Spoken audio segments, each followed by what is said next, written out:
Hi, I'm Ed Henry. I've worked at a lot of news networks, but I love Newsmax the most because we really are real news for real people. It's not just a slogan. We actually believe in the power of the people. Hi, folks. We're back. If you've been injured in an accident that's not your fault and you don't have an attorney, listen up. We have legal professionals standing by to answer your questions and tell you what your case is potentially worth. Pick up the phone, call now. If you've been in an accident that wasn't your fault, you could be entitled to potentially significant financial compensation.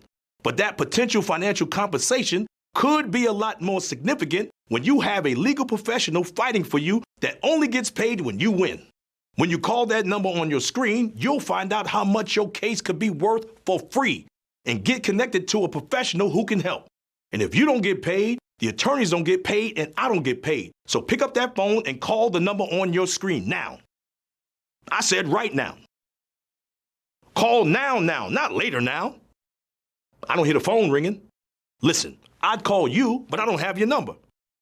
I know you're watching. Yes, you. Just pick up the phone and call. To get a windfall, you first need to call. Call your favorite attorney now. He'd call you, but he doesn't have your number. 800-787-1896. That's 800-787-1896. I'm Rhonda Swan, and welcome to the Wall Street Minute. Today we're walking down Wall Street with David Rojas, the founder and visionary of Blue Castle Ventures, a company redefining trust and performance in the financial world. Well, Blue Castle has always been like an incubator of projects. So right now, like the tendency that we see in the market or the trend is that in the next 5 years, biotech is going to take off really high. So what is Blue Castle doing now with Evo Labs? Well, we are crafting treatments coded to you. That's the idea, that it's not a solution for everybody, it's just to you. Whatever helps you cannot help anybody else. Blue Castle is helping to restore leadership through generational wealth building across multiple platforms. We have been doing a big change in finance, like teaching people the things that are right for them, and just how we have crafted things for them financially. Now we're going to craft things for them in the health space. Thank you for watching the Wall Street Minute.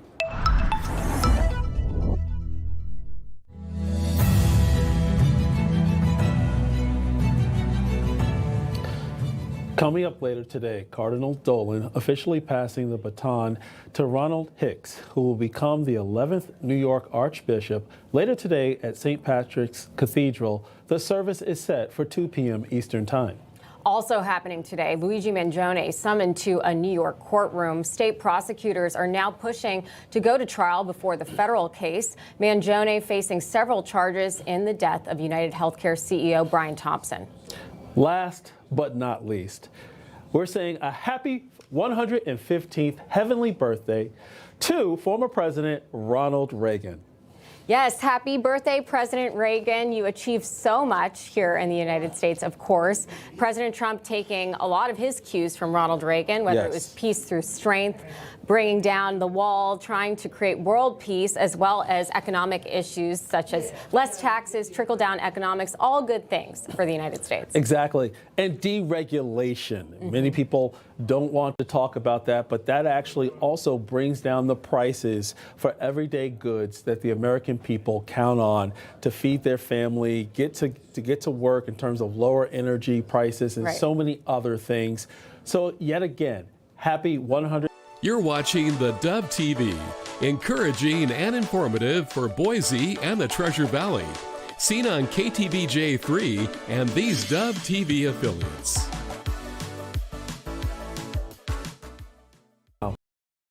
Good morning. You're tuned to the Dove, encouraging and informative, helping Oregon, Northern California, Idaho, and Nevada start the day with news and encouragement. This is Mornings on the Dove. And good morning to you. Happy Friday. Welcome to Mornings on the Dove. This is where Jerry gets his kick. Yeah. And I kind of enjoy it. Oh, good. When I see Jerry happy, everybody's happy. Okay. Anyway. I'll take your word for it. All right. Good morning to you. Happy Friday. Our weather has been diminished to just one day. Oh, yeah. We were supposed to get a little bit tomorrow and Sunday. It just says Sunday now. This is getting a little serious, folks. We need some rain here in Southern Oregon, so we'll talk about that. Anyway, good morning to you. A lot going on in the news. There always is. And what do you got today? Well, gosh, Perry, stuff is spilling over my plate all over the table. We got the Olympic ceremony starting today. The U.S. women's hockey team has already beat Czechoslovakia 5-1. We have preliminaries. We got ice skating going on right now. We got the Super Bowl on Sunday. We have the WM Golf Tournament Open in Phoenix, Arizona going on.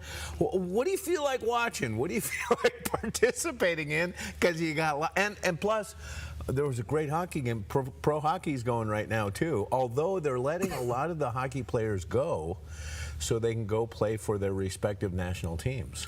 Going into the Olympics. And by the way, Pam and I just watched a great film, a documentary on the 1980 U.S. men's Olympic team winning the gold in Lake Placid, New York.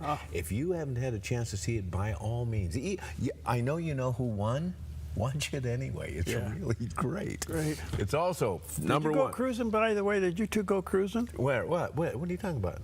The Fleming cruise? The Fleming. Oh, I've been starting on that. Yes. Oh, Perry.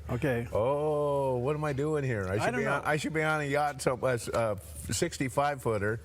Or a 55-footer, I don't know which one I would prefer. Oh, so you're that far? No. So anyway, it is National Wear Red Day. Well, it's an annual campaign to raise awareness about heart disease in women. Now, you know, we talk about heart disease, and, you know, we're the ones, especially our demographic, we're the ones in the crosshairs, usually. But, you know, it's an issue for women as well, so raising your awareness about heart disease is National Wear Red Day. All right. It's also National Chopsticks Day. Do you use chopsticks? Yes, I do. Absolutely. And, you know, I'm getting better at it. Oh, good. Do you get some food to your mouth now? Yeah. Yeah, good. I can't get the soup thing down, though. You know what? You ever try to eat soup? Yeah, you watch people who are really adept at chopsticks, you know, and the bowl and the dish is often right by the face. Oh, is that it? Yeah, so you don't have far to go. You know? I've had a hard time getting the soup from the soup with my chopsticks. Well, then give up on your soup and grab some bubble gum with your chopsticks, because it is National Bubblegum Day. But this is different. National Bubblegum Day helps raise money for schools and the charities they support, where students donate 50 cents to be able to chew bubblegum in class on Bubblegum Day. Really? Yeah, so you go in, you give your teacher 50 cents. Says, okay, you can you still buy bubble gum? Yeah. I mean, the actual bubble gum? Absolutely. Double bubble. They sell it by the tubs. And now that they banned Major League Baseball players from chewing tobacco in the minor leagues, a lot of them have developed double bubble addictions, and they are chewing double bubble at levels you can't even imagine, and they have the big tubs. I love it. It's good stuff. What's the deal with baseball and chewing? I think there's, it's that, I don't know. Is there attention? I was going to say, is there attention involved that this helps? Relieve? Release attention. Perhaps. Well, I know when you chew gum when you drive, you don't fall asleep. So is baseball that boring where they have to chew gum so they don't fall asleep? Come on, man. It could be. Okay. You know, they're trying to make the game go faster. They put a pitch clock now on the pitcher. He has to deliver the pitch within a certain period of time. On the hitter, I mean, they're really trying to make it quicker. Hey. What? That reminds me of something. Excuse me for stepping on. It's all right. No. What's the new rule in football? What? That when the ball is kicked, the line can't move until it's caught. It's ridiculous. It's one of the football rules that the President of the United States has weighed in on. He said this is ridiculous. Basically what happens is, on a kickoff in the NFL, not in college, but in the NFL, when they kick off, the front line has to wait until the ball is received or hits the ground. So they're looking this way, the ball's going that way. Right, so they have to be aware. They have to watch this. The idea behind it is to reduce the high-speed collisions that are going on when they come down. But as Trump pointed out, it's like it's not reducing anything. Those guys are taking off as fast as they can as soon as that ball hits the ground anyway. Well, and besides, you can signal for a fair catch. Exactly, yeah. Well, if you see 6 guys coming at you, you just may want to go, hey, hey. Right? That's what I would do. Take a knee. All right. There's also only one thing to eat today, but it's a good one. It is National Frozen Yogurt Day. Oh, recognizing I do like a that. sweet frozen dessert that has gone from fad status to staple freezer in just a few decades.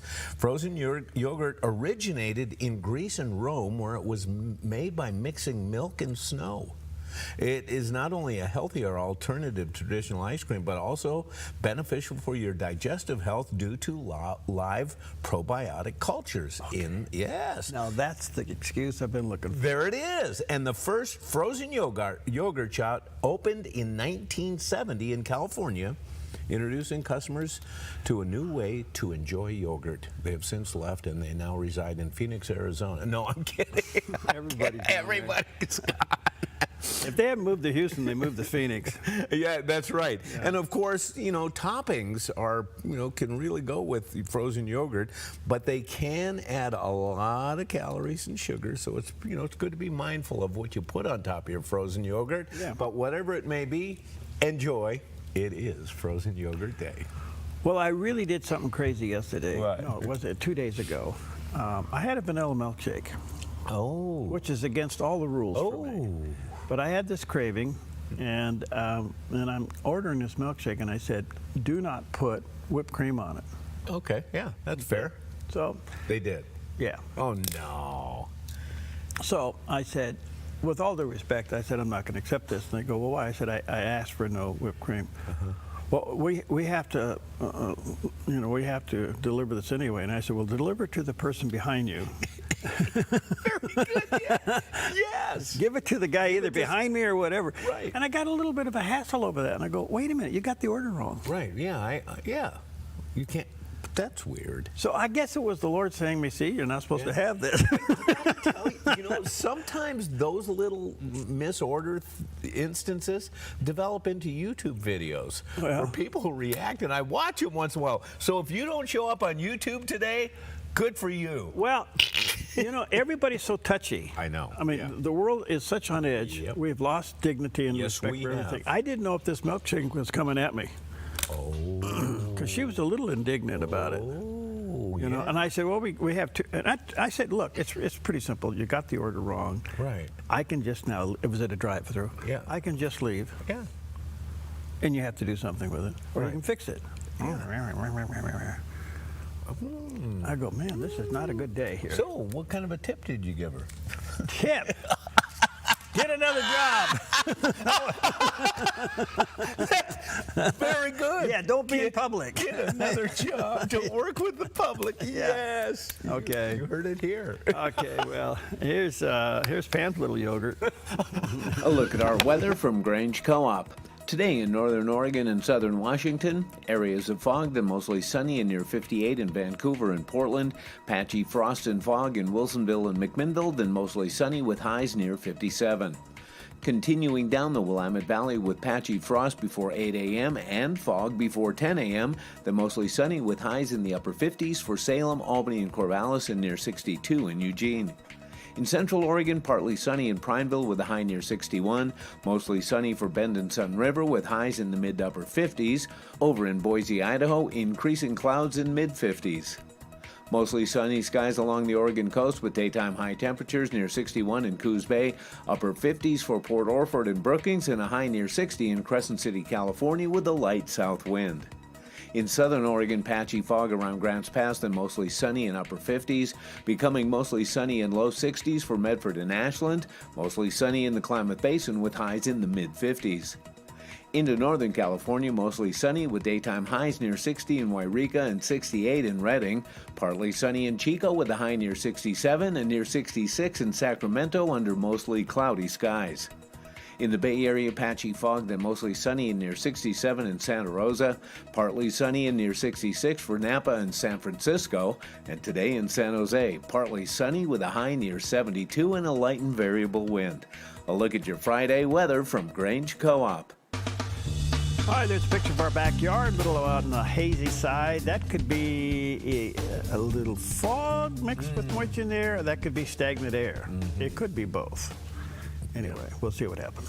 All right, well, we know these words of Jesus. It is finished. Ooh. And yes, but here with some encouragement is the Reverend Billy Graham. And then there was another statement from the cross. He said, "It is finished. It is finished." What did he mean? In John 17, he had said, "I finished the work that thou hast given me to do." God gave him a job to do, and the job was to die on the cross. "To this end was I born," he said. He came to die. He's the only man ever born to die. That was why he came. We wonder why he didn't feed everybody and heal everybody. He could have done it. That would have healed some bodies and fed some people that were hungry, and he did that out of compassion. But his real work was the cross. And that's why the cross is so important, because there you're dealing with eternity. You see, the body is going to go to the grave, but your soul, your spirit, that part of you that lives forever, that lives inside of your body, is going to live on and on and on and on. Where is it going to spend eternity? Heaven or hell? It'll be decided by the cross, what you do about the cross. Because from the cross, he's asking you to repent of sin and receive him as Lord and Savior.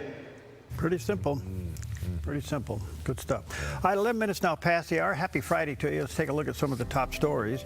And are we heading for another shutdown? As you know, they opened the government, but there was a what they call a 14-day continuing resolution as it relates to the funding of DHS. And it looks like more likely as the Republicans are going to reject what the Democrats are trying to push in defunding the DHS. So Majority Leader Senator John Thune talks about that, and here's what he had to say. It's important for the American people. All these agencies, Federal Emergency Management Agency, which oversees disasters in this country. We've got a number of weather-related disasters in this country that are going to require the able attention of FEMA. A lot of important agencies, Mr. President, that won't go funded if they remain in this posture of resisting anything that doesn't give them all of their demands. But worse yet, Mr. President, not only insisting on all the demands, most of which are, as they know, very unrealistic and unserious, but perhaps even more important than that, at least as of right now, not even willing to engage in a negotiation and discussion to try and reach a result. Mr. President, I hope that changes. I want to get this done. We want to get this done. I hope that there are Democrats who also want to get this done. And I know the President of the United States is prepared to sign a bill once these negotiations get underway and we reach an agreement. Well, he certainly is a different majority leader, a little bit more calm and everything. Much more, yeah. But the bottom line is that this is ridiculous. This is so anti-Trump. But you know what really is at stake here is anti-law. If the Democrats succeed in defunding anything that enforces law, right, it is pushing us to the edge of total lawlessness. Yes. Some people think we're already there. In certain areas of the United States, we are there. Right. But and this is kind of defund 2.0. We know that Democrat administrations in local and states, blue states, have been trying to defund the police for years now. And this is just another move to do exactly that. So, yeah. I don't know. The other big story is really what's going on with Nancy Guthrie, Savannah Guthrie's mom, who's disappeared out of Tucson, Arizona. They did do a significant timeline of the events down there. No hints of anything. $50,000 reward now. Two notes of demands have come and gone. Excuse me, the deadlines have come and gone. Savannah's brother put out a plea yesterday, which is interesting. So here's a report from down there now. You're going to have the FBI followed by the local sheriff giving us an update on what's going on. We're downloading and analyzing cell phones, obtaining our information, conducting interviews, and providing any and all investigative support that the Sheriff's Department needs. We are looking at this from every angle, but we need your help. Every lead and tip is important. We are aggressively pursuing and looking into every single one. Again, please help us bring Nancy Guthrie home. Like any crime scene, we processed this crime scene. We gathered all the evidence we could, to include looking for what? Fingerprints, DNA, camera images, everything you can imagine, and we gathered that out. Those things have been submitted forward to labs, to technological companies to help us, and we're like you. We're waiting for those returns to come back. Now, there is some criticism going on with the sheriff. He may have let the media into the scene too soon. Because the media took pictures of the bloodstain outside the door. Right. Now, are you telling me in a case that it's high profile as this, where they did the DNA testing of the blood, that we have not got that report? What is wrong with this? Yeah, right. So is this, in addition to the tragedy of this 84-year-old mom missing, who needs her medication, that they may have initially mishandled the case a little bit by letting people in too soon. So there's a lot of criticism going on. But you know what's interesting to me? We live in this such video world. There isn't a camera somewhere doing something. The other thing is, remember this, Arizona is a one license plate state. What does that mean? The license plate could have been on the front or the back, and any camera wouldn't have picked it up. Oh, really? They don't have to have a plate on the front? No. No kidding? I did not know that. So you got some things going on, but you would think that somewhere, some neighbor's surveillance camera at the end of the street during that timeline. I saw the timeline yesterday. It almost showed it minute by minute by minute from the time she took the Uber. No, she took a Uber to the family, and the family took her home. And then it shows all this timeline. You go, man, this is really something that this is just no leads nowhere, no nothing. Right. And 2 ransom notes and with deadlines have come and gone. And one was about Bitcoin? Well, that was the one that was a phony one. Right. And they tracked that person down and arrested him. Yeah. So he was trying to capitalize and saying, if you give me some Bitcoins, I'll return your mom. My goodness. Whoa. By the way. What? Bitcoins lost half their value yesterday. Really? Yes. Now you tell me, you smart people out there, what in the world are you doing pushing this stupid thing? I want to get Joe Block on and kind of say, love you, Joe, but what do you put on your cereal in the morning? You may want to switch to sugar. Yeah, you need to get him lined up. I need. Okay. Yeah. He's probably watching. Love you, Joe. All right. Whoa. So, what does the president think of the upcoming halftime show? Yeah, what does he think? Well, Caroline Leavitt, the press secretary, says this. I think the president would much prefer a Kid Rock performance over Bad Bunny, I must say that. I hope everybody has a good weekend. Happy Super Bowl weekend. The president has wisely chosen not to make a prediction in Sunday night's game, but as a native girl from New Hampshire, go Patriots. Thank you, guys. So, good for her. So he's leaning towards Kid Rock. He's going, yeah, well, him and Kid Rock are buddies. Yeah. Kid Rock's been very outspoken, in support of his causes and, conservative causes in general. And so, yeah, we're going to watch Kid Rock. With all due respect, I hope the halftime show does lower than the Grammys just did. Oh, yeah. The Grammy rating was like a all-time low. It was so trashy, so dumpy.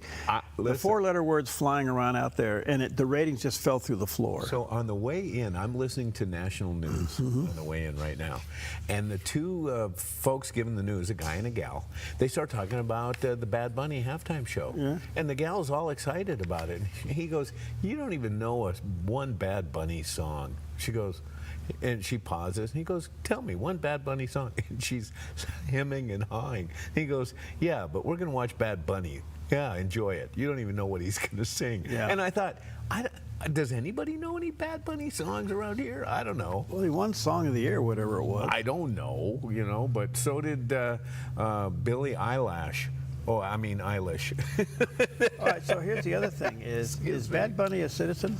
I don't think so. I think he's from somewhere else. Yeah. Okay. Yeah. So, oh gosh! Oh no! Don't! No! Just thought I'd ask. Can you see the halftime raid coming? Oh my gosh, Barry! What a thought! This is a Saturday Night Live skit. Oh my goodness. Well. Oh man! What a thought! Holy! All right, we'll take a break. We'll be right back.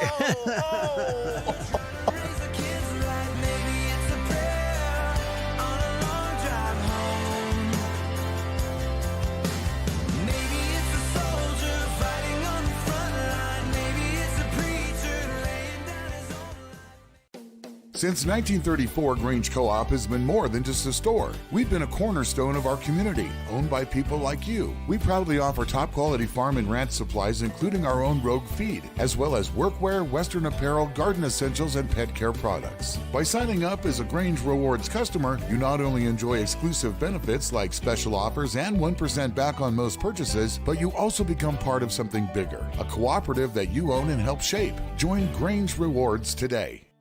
Hi, I'm Ryan Robertson, host of a brand new program on theDove, Ministries on the Move. Ministries on the Move spotlights the incredible work of how God is using everyday people and organizations, putting their faith into action, serving the hurting, strengthening families, and sharing the hope of the gospel in practical ways. Be inspired and discover these Ministries on the Move. Tuesdays and Thursdays at 4 p.m., right here on theDove TV. Encouraging and informative. More at thedove.us. Stewardship begins with the knowledge that nothing belongs to us, but everything belongs to the Lord. This helps us to run a business not in the fear of lack, but in the assurance of His care and provision. Such a perspective eliminates the drive to sell and replaces it with a heart that says serve. This begins with serving our clients and coworkers with integrity and genuine care. That's why McKelly's is automotive service with a heart for God, and treating others as we ourselves would want to be treated. Our promise is to never sell our clients anything we don't believe they need. Another is to do all we can to meet other needs, such as shuttle service and loaner cars, or taking the time to really listen, even at times praying with our customers. Sometimes this means sacrifice, going above and beyond. But that's why I work for Kelly's Automotive Service, honoring God while serving people with honesty and integrity.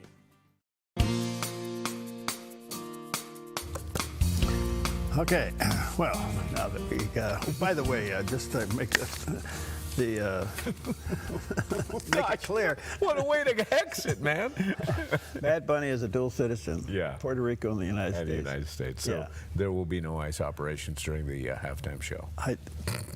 At least I'm speculating. Okay. You know what's interesting about that? Not only that people don't want him to do it, because he's really, I don't even, I guess this is crazy why crazy people like crazy people. Yeah. But most of the NFL teams, players don't want him. I know. They're like, come on, man. Yeah. Yeah, I know. Okay, so much for that. Let's go back to some Northwest news. Now, this is an interesting story. Did you know that the police shot and killed a man in the Pearl District in Portland the other day? The Portland police? Yes. I did not. The Portland police, tactical officers, were trying to negotiate with this guy and got him cornered into a building, apartment building. They emptied one of the floors of the apartment building. They're going after him, and so they couldn't get him to come out, so they used tear gas to get him to come out. And during the time, the suspect did not communicate with anybody, and eventually they needed to deploy the gas into the apartment in order to prompt him to come out. And the officers evacuated the 10th floor of the building and deployed the tear gas and the pepper spray, and the man exited the apartment, and then two police officers fired and killed him. Whoa, whoa. Okay, listen to this next line. Okay. Then the officers found a handgun at the scene. Okay. Question. Did he have it in his hand? Oh, that's a big question, yeah. Yeah. So you got Portland police doing the very thing that they're criticizing the ICE for doing. Right. And where's the outrage on this if the guy did not have the gun in his hand? I don't know, and we'll see how this develops. This was news to me, and Those are good questions. You know why? You know why you're just now hearing it? Why? Because it's not news. The hypocrisy of it's not news. Can you imagine if this was an ICE shooting? They'd be in the streets right now. Can you believe this one? No. Portland. No. Oh, wow. Okay. And the second time the police have shot somebody. Remember the other two guys they shot got out okay. Now, now I will say this. Yeah. Initially, when you look at a report like this, you have to think that the police worked within the parameters of their training, that they probably did the right things. I'm not blaming the police. No, I agree. I know what you mean. I would just that in the middle of all this, that the Portland police would do the right thing when it comes to the situation going on in the streets with ICE. Because, you know, we're hoping and you know, we're praying that that everything was procedural on this. It's a bad situation. Anytime law enforcement has to take a life. But again, too, it's a good example of police doing police work. It looked like it's a difficult job. Yes, and it looked like they did everything to protocol. Okay, all right. The question is, they just found a handgun on the scene. Yeah. Was he a threat when he was coming out the door? Now, I don't know the situation, and I'm not saying the police did a good job or bad job. My point of this is, where are the citizens complaining about this who hate police work? Yeah, exactly. Well, you know, there's that'll come up. It will, because there are a lot of people in Portland who have tried to defund the police, and even though they haven't been confronting ICE, they still are in the crosshairs of the left. So this could have some ramifications. All right, and Nike's back in the news. Okay. Which is a, you know, Oregon company. Yeah. They apparently are still practicing DEI hiring practices and got caught. And Alan Dershowitz weighs in, and here's what he had to say about it. This is a big deal because many companies were forced under DEI, diversity, equity, inclusion, to create black quotas and quotas for other groups. And every time there's an affirmative quota, it has a negative impact. If you have to hire a certain number of people from one race, it means you can't hire them from another race. Big deal. It's going to have a big impact also on universities, faculty admission, student admission. The big question is whether or not this decision, the Harvard decision, it's called, you know, fair admissions versus Harvard, how far back is it going to be applied? Is it going to be applied only forward-looking or retroactively as well? And it looks like from the Nike investigation that the EEOC is going to apply this not only backwards but forwards, and it's going to have a major impact on hiring around the United States in private companies as well as public schools. So it's a big deal. There you go. Yeah. All right, let's take a look at the satellite image. Here's a big deal. It's coming right at us and leaves. Yeah. We're going to get a little bit of this maybe Sunday. But that's a nice system. Yeah. And if we could just get it to come our way. Yeah. They're still talking a little bit of a chance tomorrow. Okay. About 60%. But Sunday, it looks like it's going to rain. 95% chance rain. We're going to see daytime highs in the low 50s. But then another clearing trend next week. If they can just weaken that high-pressure ridge. Yeah. So there we go. All right. Well, we saw that the president spoke at the National Prayer Breakfast. We covered parts of it. We were waiting for him to talk about issues of faith. And we were waiting, and apparently he got around to it, because during his speech, President Trump said he's done more for religion than any other president. You know, I've done more for religion than any other president. When Paula was saying that, it was so nice, I was proud of it, and I said, that's true. I told the people backstage. What she said is true. Who else would say that, right? But it is true. But then I said, but that's not saying much, because not too many presidents have done too much for religion. I want to tell you that.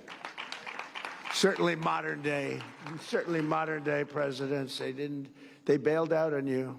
They bailed out. They want to be neutral. They want to be neutral or against. You know, the Democrats are against. I don't know how a person of faith can vote for a Democrat. I really don't. And I know we have some here today, and I don't know why they're here, because they certainly don't give us their vote. Well, look, I think he missed an opportunity here. I really do. He may, you know, do all of this. I did go back and watch a big portion. He went on for an hour. Yeah, I know.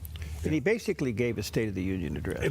Yes, you're right. And he comes to this part where this is at the end of the speech. He's trying to redeem all the other stuff he says by saying this. Yes. But he begins his speech by saying, I don't know if I'm going to make it to heaven. I believe I will because I do good. Well, obviously he doesn't get it. Okay, he doesn't get it. And the other thing is, and Paula White's over there, you know, and I've had Paula White on the show. Yeah. She's an interesting gal. She's had all her issues up and down and things. But anyway, the point is that Franklin Graham, Robert Jefferson, others are going to pull him aside and say, look. Good. Yes. It's not about your works and your deeds. Right. Somewhere along the line, he's got to put Christ and the cross back into the equation and at least respect it. What that speech lacked was Christian humility. Yeah, you're right. Yeah. And I was very disappointed in that delivery of that speech. I know. And the only thing I can say, this was your one opportunity to lock in a voting bloc by you being sincere and authentic, and it wasn't that at all. And by him saying this at the end, okay, that's a little bit, but he still said, I'm the greatest religious president in the world. Really? Right. Yeah. He still put himself into the equation. Yes. It's really, really disappointing. And like I said earlier, he's creating his own fatigue factor. And somebody needs to sit, I don't know if you tell, you know, I'll say one thing about affluent people, I always say it all the time. Okay. They don't have to accept the word no. Oh, yeah. Okay. And I don't think you tell him anything. Right. That's probably true. So you have to figure out how to make him discover that what you're saying is his idea. And a few people are gifted at that. Yes. Yes. Okay. You have to sit him down and put enough in the conversation that he picks it up and owns it and makes it his idea. But if you're going to correct him, oh yeah, he's going to step all over you. Oh yeah, yeah. Okay, I know that sounds like, oh Perry, you lost it. You're this, you're that. No, that is not the fruit. Sorry, I'll stop right there. Okay. We're going to go look for some bananas. We'll be right back.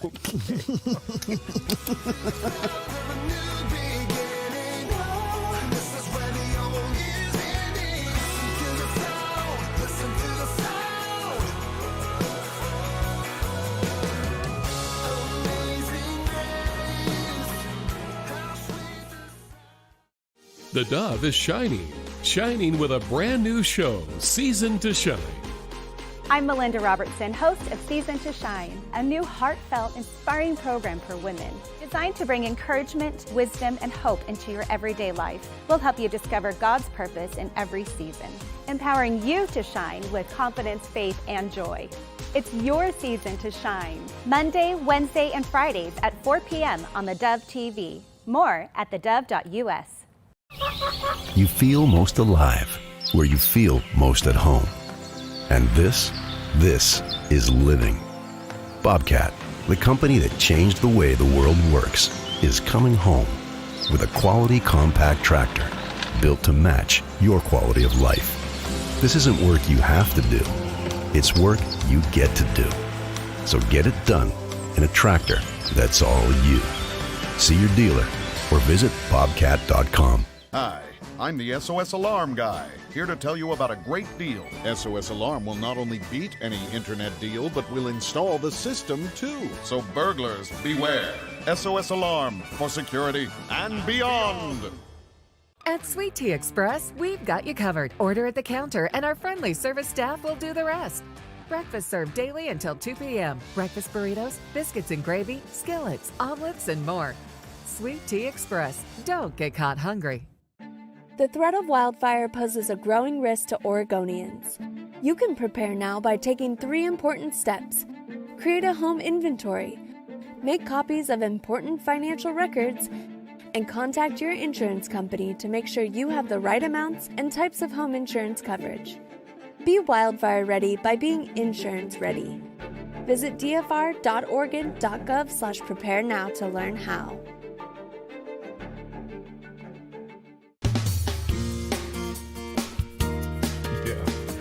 Hi, welcome back. Well, the Super Bowl is this weekend. Oh, yeah. And I guess by default, we have to be for Seattle. Well, there's a lot of that going on. I mean, it's West Coast, yeah. You know, I was kind of pulling for the Rams. Oh, okay. You know, I mean, I'd say fine. Don't get me. You know, I was a 49er guy too. Oh, of course. Okay, yes. So anyway, so we'll be pulling for the Seahawks, but there is a remarkable story about Derek Hall from the Seahawks. Oh, yeah. Okay, and so today we're going to do something we don't do very often. We're going to preempt some news here, okay, and tell you this man's story. You're going to see his mom, his grandmom. But did you know that he was a preemie when he was born, and he was given less than 1% chance of living? Oh, I didn't know this. Yes, and here he is playing in the Super Bowl this weekend. Wow. Here's his story. He was born dead.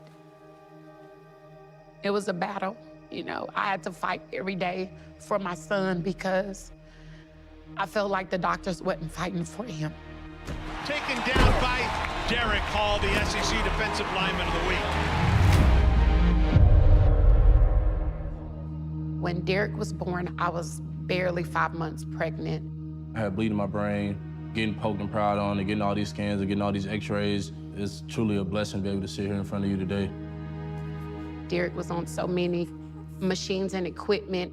They wanted me to sign a form to take him off of life support because they didn't expect him to live. The doctors made it look so bleak. He'd be a vegetable. He wouldn't have any quality of life. Even though I trusted God and I knew that he could do anything but fail, I was scared. The first time that I knew that he was gonna make it was that I stuck my hand in the incubator and he grabbed it and held to it.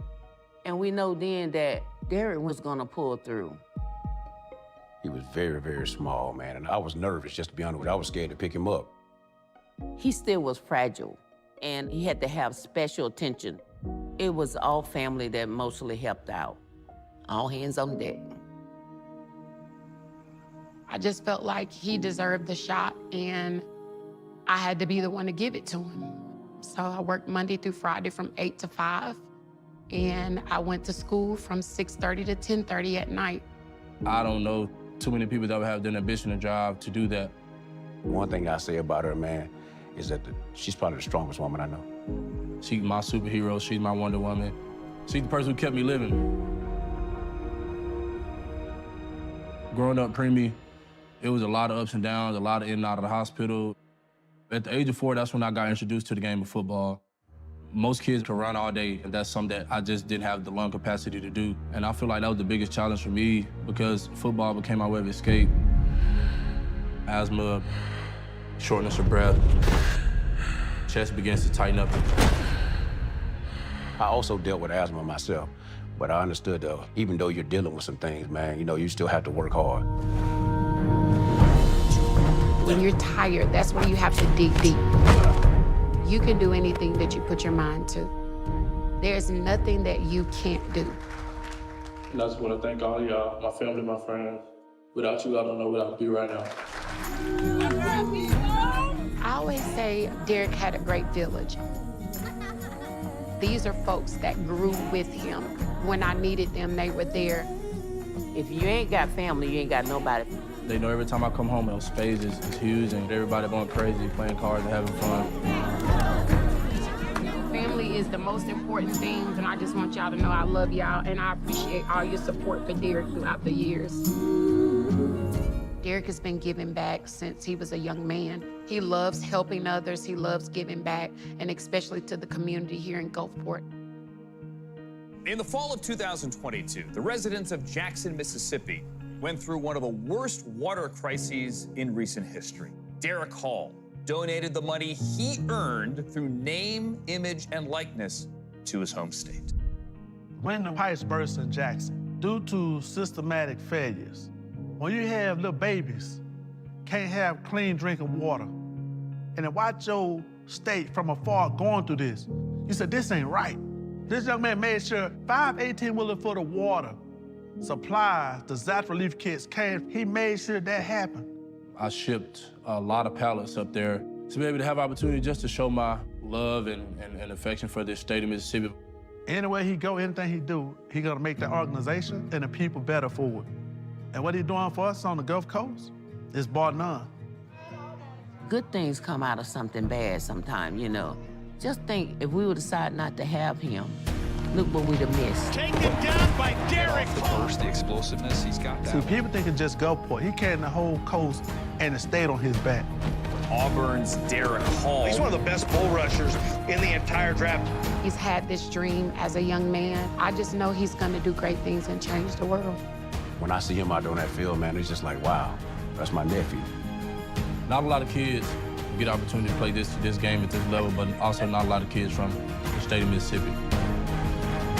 You know, I'm just trying to make everyone proud. Wow. Isn't that an amazing story? Goosebumps. My goodness. So you don't know, and now he's going to be in the Super Bowl. He's a linebacker. He's a big, tough guy. Yeah. Man. So that story really strikes close to us because our grandson was like that. Exactly. And especially, you know, when we talk about life issues, about protecting life, and we see, you know, on the other side, this callous disregard for life, and especially when you look at late-term abortions, they say, you know, when is a baby viable? And it's like, oh my goodness, this just makes you look at it through a different set of eyes and a light on it. Well, it's a backstory that needed to be told. Yeah. And he obviously has become very successful, and he's a giver.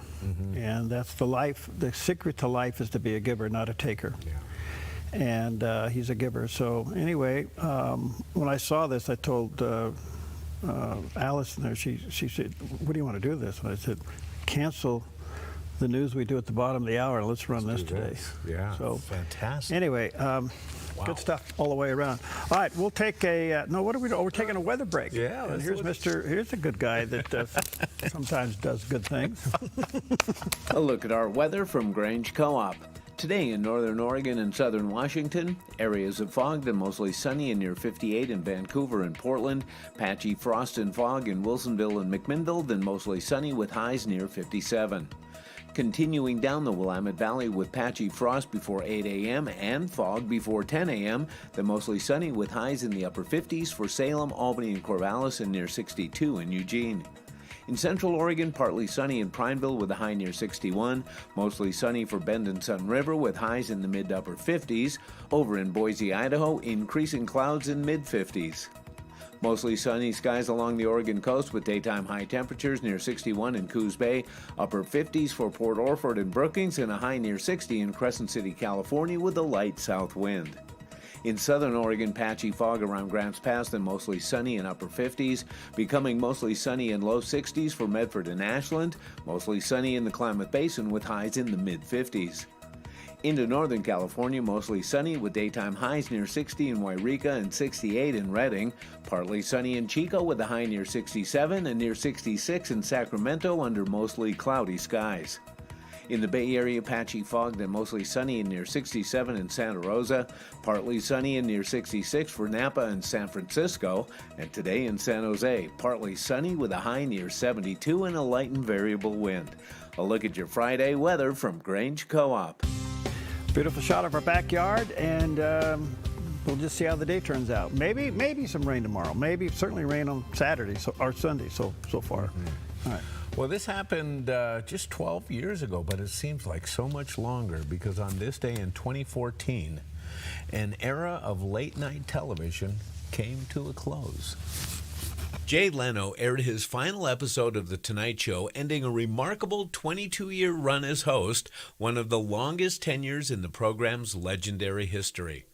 Leno's farewell was classic Jay. Plenty of laughs, heartfelt moments, and deep gratitude for the writers, crew, band, and viewers who tuned in night after night.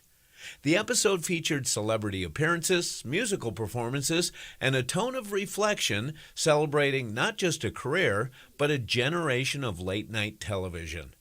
Leno thanked his audience for welcoming him into their homes and wished his successor, Jimmy Fallon, well as he handed over the iconic desk. For many viewers, Leno's departure felt like the end of the good old days, a time when late-night humor aimed to unite audiences across generations and viewpoints. In fact, we didn't even know which political party he belonged to. When the curtain fell that night, Jay Leno didn't just say goodbye to The Tonight Show. He closed a defining chapter in television history. Yes, indeed. You know what's interesting about that? What? First of all, he's turned out to be really a quality, high-class guy. Seems to be, yes. Okay. Yeah. Secondly, when you go out and you look at Tonight Show, you see all the reruns of Johnny Carson. You hardly see anything of Jay Leno. And Jay Leno, in my opinion, was equally funny. Yeah, I know what you're referring to. Yeah, a lot of the Tonight Show classics are the Carson reruns. I wonder if they're going to package up the Leno. I don't maybe know. Maybe it's too soon. I don't know. He was as funny as, and he was hilarious. And you know. And he has been a little outspoken recently, too, about some of the late-night talk show hosts being, on their sleeve with their political feelings. He criticized that. He really picked up Johnny Carson's mantle and carried it. And, yes, he did. But as you know, his wife is got severe dementia, right. And he's even taken criticism for staying with her. Mm-hmm. Yes. But he's been very loyal to all of that, which, Absolutely. if you can imagine, he's been a faithful husband all the way through all of that. Right. But I do want to go visit Leno's garage. I do too. Yes, I do. I really would like to see that. All right, in this encouraging clip for you on this Friday morning, Dr. Robert Singleton asked if you ever notice what hand God promises to hold. Have you ever noticed that God promises to hold not your left hand, but your right hand? Isaiah 41:13 says, "For I, the Lord your God, hold your right hand. It is I who say to you, fear not. I am the one who helps you." About 85 to 90% of people are right-handed. So for most people, our right hand is our dominant hand that we rely on. We use our right hand for work, to write, to carry, to build, to steady ourselves. Our right hand represents our strength, our effort, our ability to function in everyday life. And that is the very hand that God says he is holding. He promises to help right where we feel weakest. Many people's hands tremble and shake when they get nervous. Pressure can make us lose our grip. We drop things, we fumble opportunities. We feel like we can't hold it all together. But the promise is not that we will never shake. The promise is that God's hand never lets go. When our strength falters, God's support does not.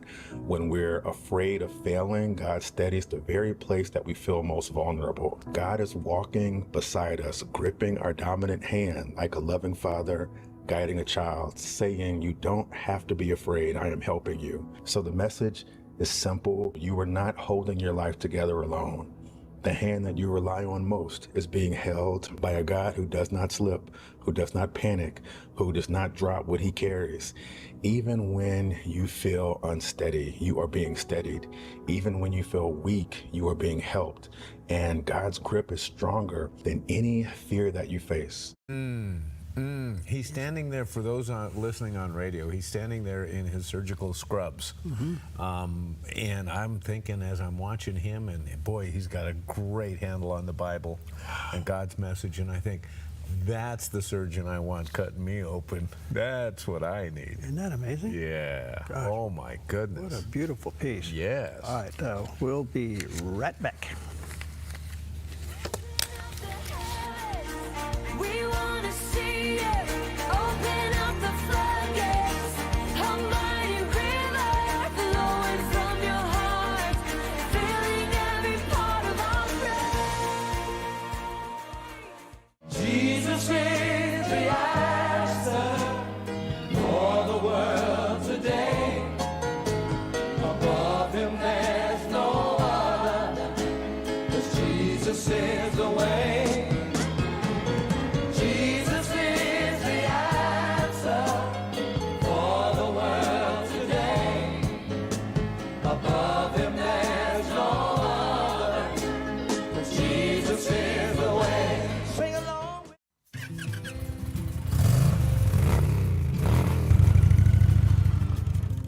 Panoramic Moto Tours was born really out of my passion just to ride Grace back roads and the scenic highways in our beautiful Northwest.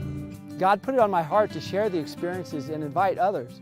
More than riding beautiful roads, it's the camaraderie and fellowship. It's hearing each other's stories. It's being mutually encouraged on our journeys of life. Riders can book one of our ready-to-ride guided tours offering the best of Oregon or Northern California, or Book a private custom tour tailored just for your group to destinations like Glacier or Yellowstone. For more information, go to panoramicmototours.com or call me, Nick, at 541-622-3844. When you find something you love, you just want to share it. panoramicmototours.com. Your next adventure starts here. I'm Susanna, and I contracted KA Designs to do custom cabinets throughout my house. We chose a really beautiful maple wood that really creates like a nice airy space. Everything was custom, and it was really cool because I got to literally see it come to life in person. We love to entertain, and we have a large family, so everything came together perfectly, exactly what I wanted. I highly suggest KA Designs if you're looking to design your dream house. Go check them out in their showroom. You will not be disappointed. Welcome back. Yesterday, I had a very interesting interview. The question I keep asking, and I'm slowly getting the answer, why is the Epstein file still in the news at the level? And more is coming out as to why, okay?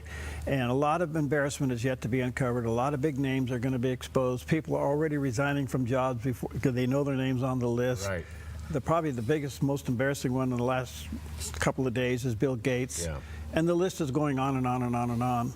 But blackmail seems to be the underlying motive of a lot of this, and it even had to do with people being influenced in and out of the State Department. Right. And so I had Charles Goyette on. He has been investigating this for years, and he said, look, folks, we're being lied to. And I think we've come to accept in a very frustrating way that we have been lied to by our government in a lot of areas. Right.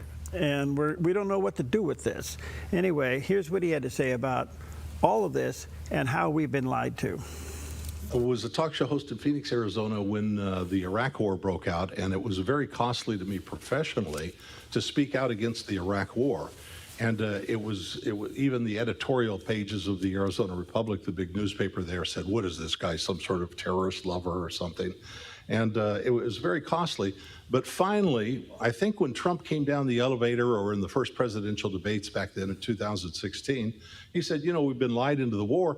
And Perry, to me, it was a little bit like, the boy calling out that the king has no clothes on. All of a sudden, everybody kind of nodded. And yeah, at this point, it's almost inescapable that we've been lied into war. So I look at what the American people have suffered in the last couple of decades or even generations, and it's a little bit like Stockholm Syndrome. We know that we're being lied to. We've been lied to about the Kennedy assassination. That's clear on the record now. The Tonkin Gulf resolution that led to 58,000 American deaths in a fruitless war, WMDs, COVID, the Epstein affair. And so my objective is to show people where if they don't value the truth, if they don't re-enthrone the truth and as an expectation from their state and the establishment, then our trajectory is very grim indeed. The basic place to start is with a fundamental skepticism about the things that we are told.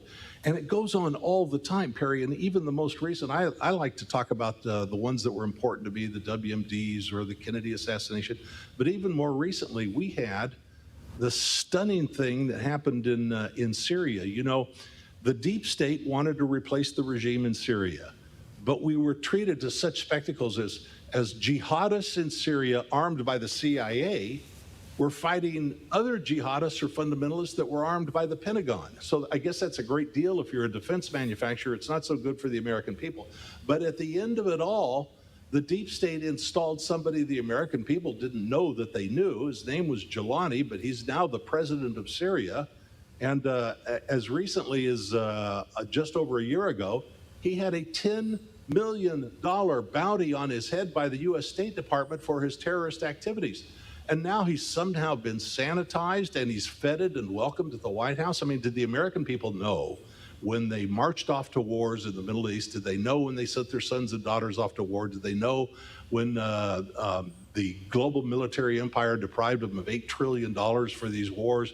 Did they know that they were going to end up installing a al-Qaeda ISIS affiliate as the head of Syria for a regime change operation that was only one of a sequence that have been going on? Whoa. So you look across all of this, and we see a headline, 10 weeks later, we figure out the truth, and the headline wasn't it. Right. And that's pretty much across the board. Man. Yeah, pretty stuff. I got some great people coming up, but what do you got there? All right, well, what started as a routine delivery in New Jersey has turned into a viral moment and a life-changing story of kindness. A Ring doorbell camera captured UPS driver Kyle Thurkoff delivering several boxes of books to local author Damian Lewis. Seeing the delivery, Lewis offered Thurkoff a free copy of his book, Call Me First, A Man's Blueprint to True Leadership at Home. Thurkoff didn't just accept it, he read it. Days later, even without a delivery scheduled, Thurkoff returned just to tell the author how much the book meant to him and to ask where he could buy more copies. For him not to have a delivery from me that day when he came back to tell me how good the book was and to ask me where to get it, it was like I felt like I made it at that point. That genuine moment struck a nerve online. The video has now been viewed more than 33 million times on TikTok, helping Lewis sell over 9,000 copies of his book. Lewis said, "I feel blessed beyond anything I could ever expect. I almost feel like I don't deserve it." For Thurkoff, the attention wasn't the point. He says his goal is simple: treat people with respect, kindness, and gratitude. What began as a small gesture between two strangers became a powerful reminder. Sometimes the smallest acts of kindness can open the biggest doors. All right. That's wonderful. Yeah. Now I'm curious. I want to read that book. I was going to say, I want to read that book. We need a copy of the book since we gave him a plug there. I think maybe you need to interview him. Good stuff. Yeah. I take with you Psalm 46, verse 7 on this Friday. The Lord of hosts is with us. The God of Jacob is our fortress. That's the promise. Boy, we see that in 2 videos today. That God is with you. There's a picture of our town slowly getting some sunshine this morning.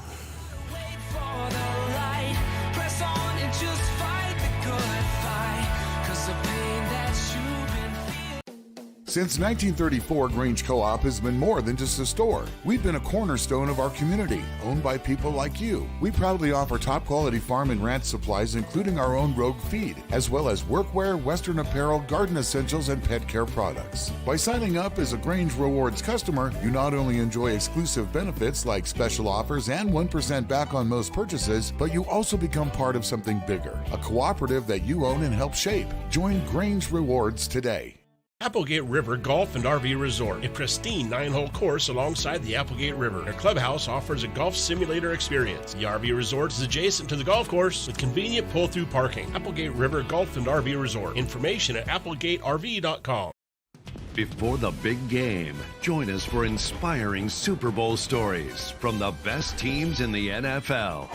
The kind of love that Jesus can give you is way better than anything you're looking for in the world. My favorite scripture this year has been John 3:30. He must increase, but I must decrease. At the end of the day, I'm covered in grace and mercy, and I've got something to look forward to. And to be the greatest champion, you had to follow the greatest champion that was Jesus Christ. Friday on the 700 Club, right here on the Dove TV. Fish Lake Resort has everything you need to make fun memories and traditions all winter long.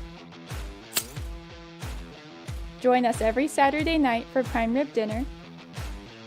Explore our scenic winter trails. Enjoy some great fishing, or spend all day playing in the snow, and then settle in for a cozy night in one of our warm winter cabins. Visit fishlakeresort.net today to plan your visit. Chris Silva understands your home and your commercial buildings are 2 of the largest investments most people make in a lifetime. One is for your family, the other is to support your family financially. That is why Chris Silva Painting goes the extra mile to protect both homes and commercial buildings with proper painting preparation and high-quality primers and paints. Serving Southern Oregon since 2006, this family-owned and operated business has painted over 1,000 homes. Chris Silva Painting offers an industry-leading 5-year warranty that covers materials and labor on all painting projects. Work for both residential and commercial buildings, both interior and exterior painting. Chris and his crew are courteous, they are efficient, organized, timely, and clean. Chris Silva Painting also offers military discounts. At Chris Silva Painting, our mission statement is to bring Christ's heart and principles to our customers and our job sites. We do that with honesty, integrity, and hard work. We don't cut corners, we paint them. CCB number 176097. Chris Silva Painting, 541-890-3960. Hunters, where the true target is the truth of the gospel. Watch Twin Factor Wednesdays and weekends on the Dove TV, encouraging and informative.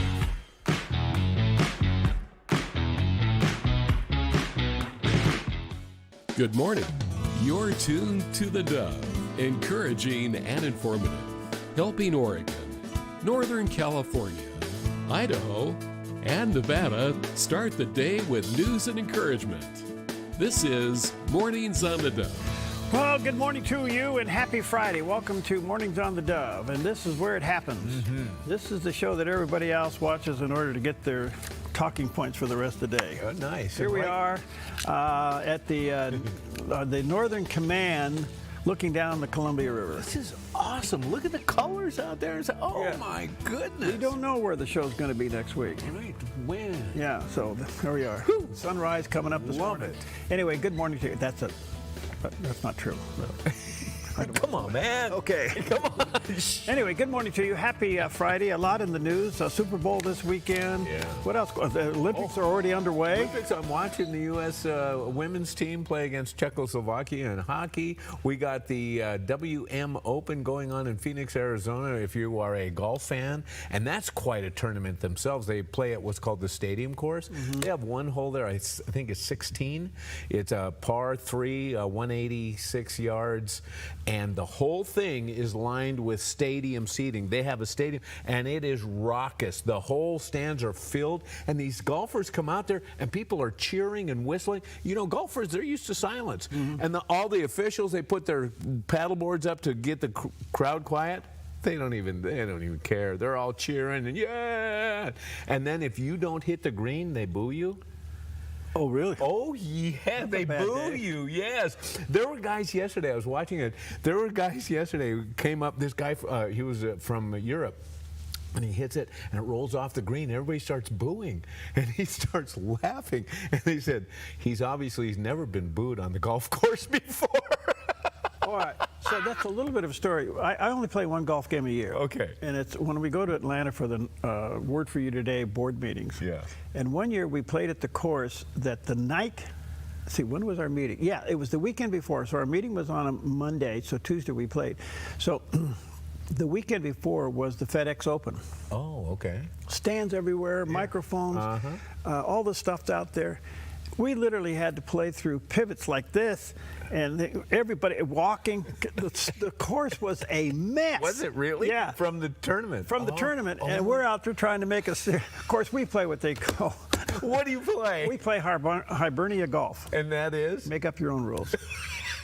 In fact, we call it the Bob Gass Hibernia Open. Really? We have shirts that say that. Do you get mulligans? Mulligans. That's our middle name. So, oh, I love it. I play with 5 preachers, right? Okay. 5 pastors. I have all 5 of these people. They could never go public because I have stuff on them. You have stuff. This is where they let it all out. This is good. I love it. But I think I told you the story once. I have to tell you because it's good. So one year we're playing and we got on this course. I don't even know which one it is. And they don't have golf courts. You have to have a caddy. Oh, okay, yeah. Okay. Right. And I'm going, this is way over the top, okay? So I get this caddy, right? And I'm not used to this. Right. I'm used to pushing a cart or driving something. Yeah. And I only play one game a year, okay? And the guy's dumping his life on me. Oh, man. I mean, he is unloading, and he's crying, and he's doing all this. Who are you guys? Well, I said, he pastors in New York. He pastors in Minneapolis. And I said, this guy writes the word for it. And I'm telling the other team, well, what do you do? I said, well, I do radio and TV. So he says, oh, you guys are a bunch of and all this stuff. So it's about the 6th fairway. I said, have you ever given your life to Christ? No, I need to do that. My life's a wreck. So we go over, and I'm leading the guy to the Lord at a tree on the 5th or 6th fairway. I can't believe it. My goodness. And the other 5 guys over there are making fun of it because they think we're doing something else over there. Okay. By a tree. By a tree. Yeah. I get it. I get it. Yeah. I said, I'm leaving the guy to the Lord, and you guys are making fun of it. Oh, man. what a tournament! That's a true story. That's a true that's story. fabulous. Anyway, so much for all that. Really good. All right, go ahead. Okay, it's National Wear Red Day on the first Friday in February, and it's a campaign to raise awareness about heart disease in women. And I think that we traditionally think of heart disease in men, especially guys at a certain age of life. You know, so you get back build up and stuff.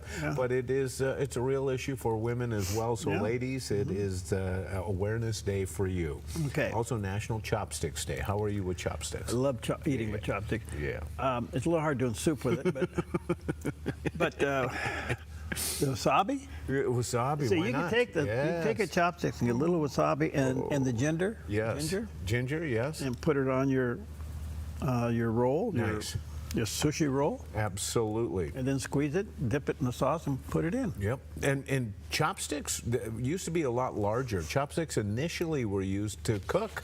You know, they would use them to stir and stuff like that. And then when they started making dishes with smaller bites in them, then they started using the chopsticks as a utensil. I've seen people, Asian people, use the long ones. Oh, yeah. You know, right? And they can go clear across the table and grab some. I love when I've some really good Asian restaurants where they come and they cook at your table. Oh yeah. And they pull out fish bait, you know, squid and stuff like that. And they cook it right in front of you. What's the one where they go around with a cart? Oh. And you take it off the cart? Oh yeah. I don't know what that's called. There's a term for that. Yeah, you're right. Yeah, we'll think of it. Somebody is thinking of it right now. Yeah. It is also National Bubblegum Day. Oh. Now, this is a little unusual. I didn't know about this. It helps raise money for schools and the charities they support because students donate 50 cents to be able to chew bubblegum in class on Bubblegum Day. So there's a concept that I never even knew about. Did you ever hide chewing gum in class? Oh, I'm sure we did. I don't know. I don't think it was the sin it is. And what was it probably isn't. And the question flipping your gum was a sin. Yes. Well, and the question that was always asked if you got caught was, did you bring enough for everyone? There you go. Yeah. So anyway, enjoy your bubble gum. And one last thing, it's something to eat that's good. It is National Frozen Yogurt Day, recognizing a sweet frozen dessert that has gone from fad status to staple freezer in just a few decades. And it's become popular as people are searching for healthier alternatives to ice cream. It's stepped up to provide an explosion of flavors and topping choices. And of course, it has ancient beginnings, all the way back to Greece and Rome, where it was made by mixing milk and snow. It's not only a healthy alternative to traditional ice cream, but it also is beneficial for our digestive system due to live probiotic cultures. And the first frozen yogurt shop opened in 1970 in California, introducing consumers to a new way to enjoy yogurt. So maybe we need a frozen yogurt machine here at the Dove. Maybe we do. Yes. So what would we do? Would we make chocolate or vanilla? Vanilla. Yeah, I think so. Yeah, because it's good on its own, and it's good with anything. Berries, you know, whatever you want to put on top. Granola. Just don't call me granola. Yeah. Yeah, that's it. So.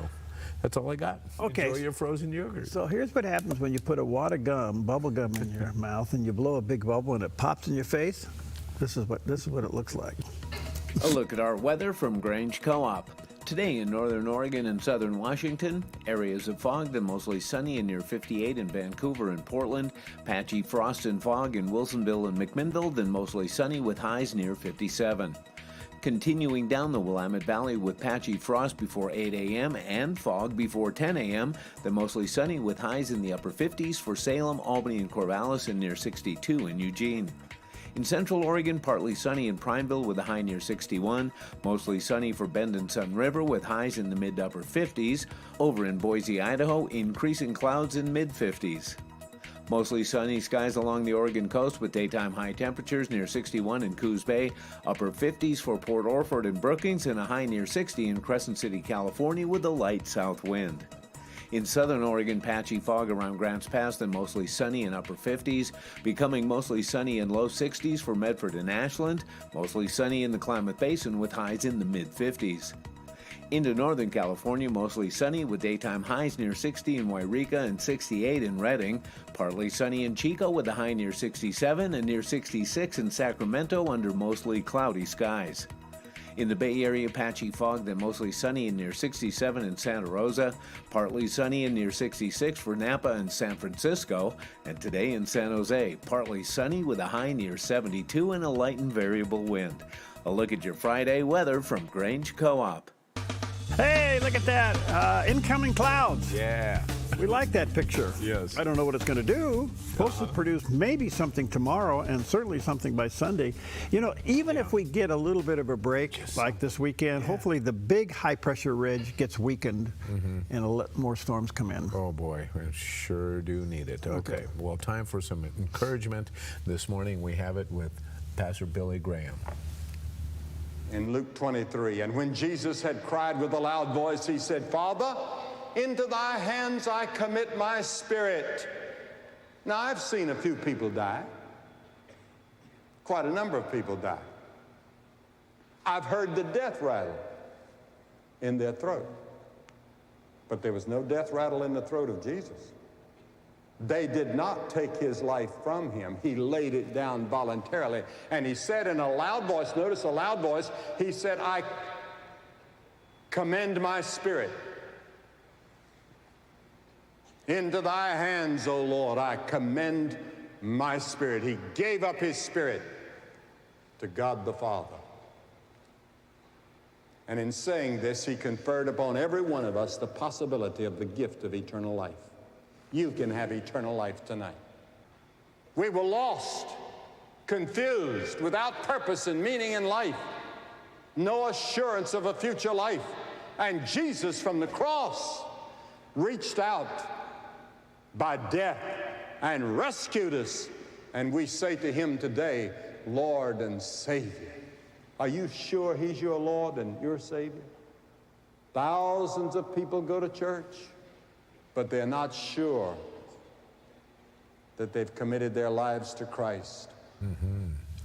Well, that's the simplicity of the gospel. Good stuff. Billy Graham, you think he preached that last night somewhere? Absolutely. Good stuff. All right, 11 minutes past the hour. Let's take a look at some of the top stories. And are we heading to another government shutdown? If we remember, 11 of the 12 bills finally make it through Congress and signed by the president to keep the government open. We were closed a week ago, let's see, Friday, Saturday, Sunday, Monday, and then it reopened on Tuesday, with the understanding that the one portion of the bill that would fund DHS was held out for another 14-day CR, continuing resolution, which is a nice way of saying we're kicking the can down the road. Exactly. And the Democrats are basically saying we want DHS to be totally defunded. And the GOP is saying that's ridiculous. And so it looks like it's going nowhere fast. And could we be heading to another shutdown in about a week or so? Who knows? Majority Leader Senator Thune on the Senate floor yesterday said this. It's important for the American people. All these agencies, Federal Emergency Management Agency, which oversees disasters in this country. We've got a number of weather-related disasters in this country that are going to require the able attention of FEMA. A lot of important agencies, Mr. President, that won't go funded if they remain in this posture of resisting anything that doesn't give them all of their demands. But worse yet, Mr. President, not only insisting on all the demands, most of which are, as they know, very unrealistic and unserious, but perhaps even more important than that, at least as of right now, not even willing to engage in a negotiation and discussion to try and reach a result. Mr. President, I hope that changes. I want to get this done. We want to get this done. I hope that there are Democrats who also want to get this done. And I know the President of the United States is prepared to sign a bill once these negotiations get underway and we reach an agreement. Okay, so he's a little bit calmer than we've seen in the past, you know, and he seems to be really a high-quality guy. Anyway, bottom line is the Republicans are not going to give to the Democrats on this, and so involved in that portion of the bill, it not only deals with DHS, but as he mentioned there are other issues. And so do the Democrats want to go down into a off your election not supporting law enforcement. Well, they have a history of it. Okay. Yeah. And are the Republicans smart enough to manage this opportunity? Oh, that's a big question. And I don't think they are. Yeah, I think you're right. Yeah. And this is politics. Yeah. It's got off into some swampy land over there. But it looks like we could head to another shutdown. Oh, you know, are the American people getting tired of this government shutdown business?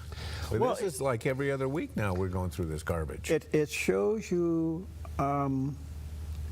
how bad Washington, how dysfunctional Washington is. Yes. That we cannot do the fundamental of your job is to live within your means. There isn't a business or a household that does that, and yet our government is the exception, and then they turn around and tell us how to live. Right, right. So the hypocrisy of it is really owned by both the D's and the R's. Okay. And everybody in between. This shows you how dysfunctional Washington is. Yes. Okay. The other story is Helen Guthrie, who is Savannah Guthrie's mom, has been missing there in Tucson, Arizona now. This is an amazing story. They cannot get any leads. Right. And our good friend Steve Johnson lives down there now, and he got some local news for us so we can get a little bit of a local flavor. All right. So right out of the town of Tucson yesterday, the FBI and the local sheriff gave this report.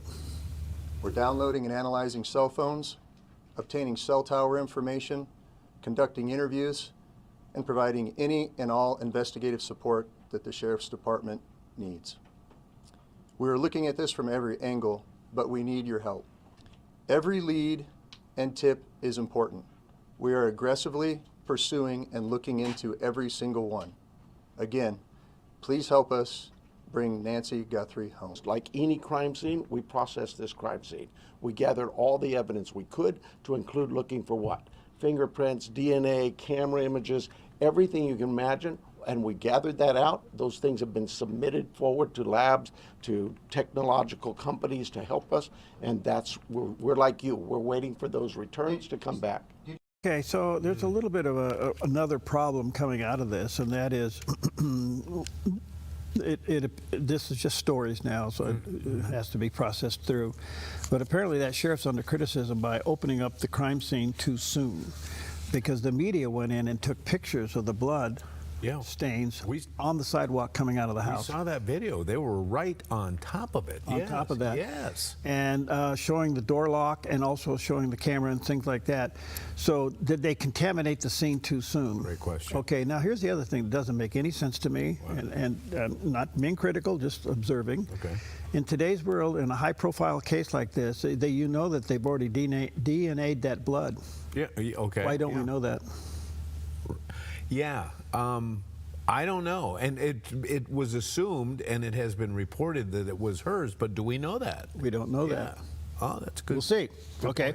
Anyway, pray for Helen. Pray that she's alive and that she survives this and she can come safely home. Her son, Savannah's brother, put out a video yesterday because there were 2 ransom notices with date lines on them, and they both have come and gone now. But no communication, nothing with the abductors, and we don't know the motive. And in today's world where there's a camera on every corner, nothing. Right. And it's interesting too, and I think they're doing the right thing. The authorities have put the Guthries on camera, and they're talking directly to the abductors, right to them, and they're referring to their mom, certainly making everything more human. But I think it's the right thing. But boy, you make some really good points about some of the procedures of this investigation. I don't so know. Far. Yeah, those are things that are coming out now. Yeah. There's a lot of finger pointing going on, but let's stay on track. Where is she? The other thing is too, in the day and age in which we live, with cameras everywhere, including everybody has a doorbell camera these days. How come there's nothing coming out? Well, it was disconnected. How about the others, the neighbors? Well, that's it. Yeah. I mean, did somebody in that timeline? They gave an incredible timeline yesterday. They showed the 4 blocks of the timeline, and I'm going, whoa, this is really interesting. Are you telling me that a neighbor didn't have a camera on their garage and see a car go by? Right. Right. I don't know. This is really interesting. All right, so our thoughts and prayers with the family, and certainly with Helen, that she comes home safe. Yes. She's 84 years old, and she's without her medication. All right, the other story is this weekend is the Super Bowl, and who's the president rooting for? We don't know, but will he watch the halftime show? If your show name is Bad Bunny. Yeah. What? Oh, yes. Oh. Huh? Yeah. You're starting off on the wrong foot. Yeah. Don't you just kind of put a period there and Bad forget Bunny. this? Bad Bunny? Bad Bunny. Anyway, here's Caroline Levitt, the press secretary, kind of giving a hint here. I think the president would much prefer a Kid Rock performance over Bad Bunny, I must say that. I hope everybody has a good weekend. Happy Super Bowl weekend. The president has wisely chosen not to make a prediction in Sunday night's game, but as a native girl from New Hampshire, go Patriots. Thank you, guys. Okay, well, so is he going to watch Kid Rock over at the... I have a feeling he will, yeah. Apparently, their Turning Point... well, halftime show is available just about everywhere. Okay. It's going to be on YouTube. It's going to be on certain feeds. I wrote a letter to the media director yesterday, see we'd aired it. You know, would you send me the link and we'll air it? I haven't heard back, so maybe I'll get it today. I don't know. That'd be fabulous. Yeah, that'd make it easier for us to turn it in. Well, we'll see what happens. Yeah. I can't. I gave the invite, so we'll see what happens. That'd be great. Yeah. All right. All right. So much for all that. You speaking? All right, she's going for the Patriots, but we have an amazing Seahawks story coming up in just a few moments. Yeah. You're not going to want to miss this. This is a fabulous story. Yes, it is. So we'll take a quick yogurt break.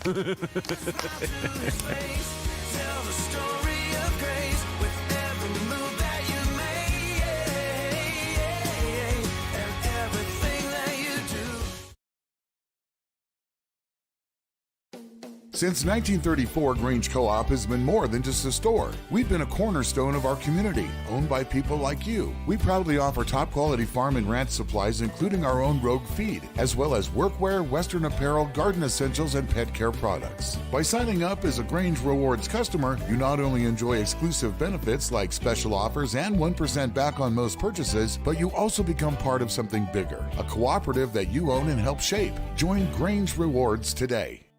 Hi, I'm Ryan Robertson, host of a brand new program on theDove, Ministries on the Move. Ministries on the Move spotlights the incredible work of how God is using everyday people and organizations, putting their faith into action, serving the hurting, strengthening families, and sharing the hope of the gospel in practical ways. Be inspired and discover these Ministries on the Move. Tuesdays and Thursdays at 4 p.m., right here on theDove TV. Encouraging and informative. More at thedove.us. When plumbing emergencies hit, and they do, you want help from a plumber you can trust, and you need it now. Onnit Plumbing to the rescue. Onnit Plumbing gets the job done right with integrity and quality craftsmanship. Onnit Plumbing offers military discounts, senior discounts, and discounts for KDOV listeners too. Licensed, bonded, and insured. Onnit Plumbing, CCB 229436. No job too big or small. Onnit Plumbing does them all. See us at onnitplumbing.net. onnitplumbing.net. The threat of wildfire poses a growing risk to Oregonians. You can prepare now by taking 3 important steps. Create a home inventory, make copies of important financial records, and contact your insurance company to make sure you have the right amounts and types of home insurance coverage. Be wildfire ready by being insurance ready.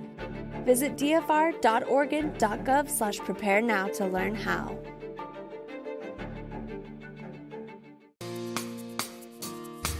23 minutes past the hour on your Friday morning and heading into the weekend. Well, I bring this story to you because I think it's interesting. In the middle of all the things going on up in Portland and with ice, and they want ice out of town and all that stuff, and all the protesting that's going on, the police up there a couple of weeks ago shot 2 people. They did recover. Okay. Well, it happened just the other day again, and they chasing this guy, and apparently he had some kind of a rap sheet on him. And I'm not going after the police's handling here. The point of this story is as they catch this guy, or they corral him in an apartment complex, they empty the floor, get everybody out. They're doing all the right things they're supposed to do. They are filling the building full of tear gas and pepper spray, and finally the guy comes out and he's standing in the doorway and they shoot and kill him. And then they make the comment that they found a handgun on the scene. Now, I don't know all the details about this, but this is now 2 Portland police shootings. Yeah. And no one's upset. Yeah. They're doing their job, but ICE can't do their job. Right. Well, that's a good point. It's going to be interesting to see how this develops, because we know that there's been an anti-police movement in Portland itself. We know that they've gone after defunding and everything else. But you're right, there hasn't been any commotion about this. And again, police doing police work. Right. And so I think one of the things that we'll wait to see about this as well is body cam imagery. Yeah. And that's the other thing that's going on now, especially with ICE officials too, is that I think it's a good thing. They're putting body cam. Yeah, that's a good thing. Everybody is safer that way, and especially law enforcement authorities, because, you know, how many times do we hear, well, he did this or he did that, and then you look at the video of it and it's like nothing even close to the truth. So it's a good thing. All right, the other story coming out of Portland is Nike has still been practicing DEI hiring practices, and apparently this is being investigated, and they have been caught red-handed. This is in light of all the stuff going on with colleges and other companies. You know, these hiring quotas. Yep. And the government was trying to enforce it. Fortunately, here comes the Trump administration and does away with the enforcement part of it, but that doesn't deal with the fact that people are still violating it. Exactly. And former law professor Alan Dershowitz weighs in and said, hey, look, this Nike case is a big deal. And here's what he had to say about it. This is a big, big, big deal, because many companies were forced under DEI, diversity, equity, inclusion, to create black quotas and quotas for other groups. And every time there's an affirmative quota, it has a negative impact. If you have to hire a certain number of people from one race, it means you can't hire them from another race. Big, big deal. It's going to have a big impact also on universities, faculty admission, student admission. The big question is whether or not this decision, the Harvard decision, it's called, you know, fair admissions versus Harvard, how far back is it going to be applied? Is it going to be applied only forward-looking or retroactively as well? And it looks like from the Nike investigation that the EEOC is going to apply this not only backwards but forwards, and it's going to have a major impact on hiring around the United States in private companies as well as public schools. So it's a big deal. Now, here's an interesting thing. He just kind of let a little bit of a cat out of the bag. Right. So how the courts handle DEI and hiring practices, whether that was then and this is now, is the same case that's before the Supreme Court as it deals with tariffs. Oh, yeah. Same philosophy. I didn't think of this. Is the Supreme Court going to say that was then and this is now? Or they're going to make it retroactive and forward-looking? That is a great point. That's the trap that the Supreme Court's in right now, and that's the reason, after hearing the arguments clear back in November, they still haven't made a decision on this. They may kick this can down and let it come out sometime after the court adjourns. Let me ask you this. I have 2 questions on this. On the DEI thing, are there a lot of CEOs across the country right now who are breathing a sigh of relief? They better. Yeah, I would think so, because now they can, they can hire based on merit. Well, not on quotas. That's the point, because the quality of work in corporations have just taken a dive. Oh my goodness. Yeah. Okay, that's enough. And then you add AI. Well, AI replaced some of these people. Well, and we're seeing that big push, and the question is who's going to get replaced? We should be worried. Remember that old show Max Headroom, where they had that computer-generated host? Yeah, they could do that to us. Yeah, we're doing it. All right, let's take a look at Wall Street for a happy Friday. Let's see what's going on. Thank you, Preston, at Smart Lawn. He makes this available, and it's so nice not to have to mow a lawn. Hey, yesterday it was down. Today it was way up. Look at this. The Dow's up 767 points. The Nasdaq jumped up 123, almost 124 points. S&P, that's what drives it. Look at that. S&P's up 60 points. Wow. That's a big number. All right, let's take a look and see what's happening on the other issues. Gold is at $49.72. Silver's down a little bit, $76. And crude oil back up almost $67 a barrel. So the mixed numbers of the big board. Yeah. By the way, cryptocurrency lost half its value yesterday. Oh my! And so let's see what happens today. I don't know why anybody spends time, money, and energy doing something like that. It makes no sense to me. I just don't get it. Yeah. Well, no. Well, this is interesting. In what he says is infighting that cost Trump the midterms in his first presidency, Newsmax's Carl Higbee is warning of that same scenario unfolding right now. People like Rand Paul and Thomas look, I don't agree with them on everything, but they're not anti-Trump. They're anti-DC trash bills that some swamp creature got in Trump's ear and told him it was a good idea. Something that was good for the swamp, but doesn't help you and I. I mean, it does butt kiss for the American people. It's because of the same power struggles and the infighting that lost the House in 2018, and we're right on track to do that again. This infighting is the #1 thing that cost Trump major progress in his first term, and it's doing it again. Republicans were too busy bickering and inside BS and clamoring for higher titles, stabbing each other in the back, that we let Democrats run the show from the minority, and we're doing it again. And the fact, call your legislator and tell them how PO'd you are right now. I know I have. I have a Democrat for a congressman. And the fact that there is so much infighting, whether it's Greg Bovino's hardline deportation raids in Minnesota versus Tom Homan's less abrasive pressers, I don't really care, okay? I hope the most successful person wins. I do care, though, about getting all the illegals out, all of them, not just the violent ones. You can start with them, but that's what I was promised, all of them. The Blanche side says, well, we did indict Letitia James and James Comey and John Bolton. Okay, but most of those charges are dropped and nobody's currently in jail for them.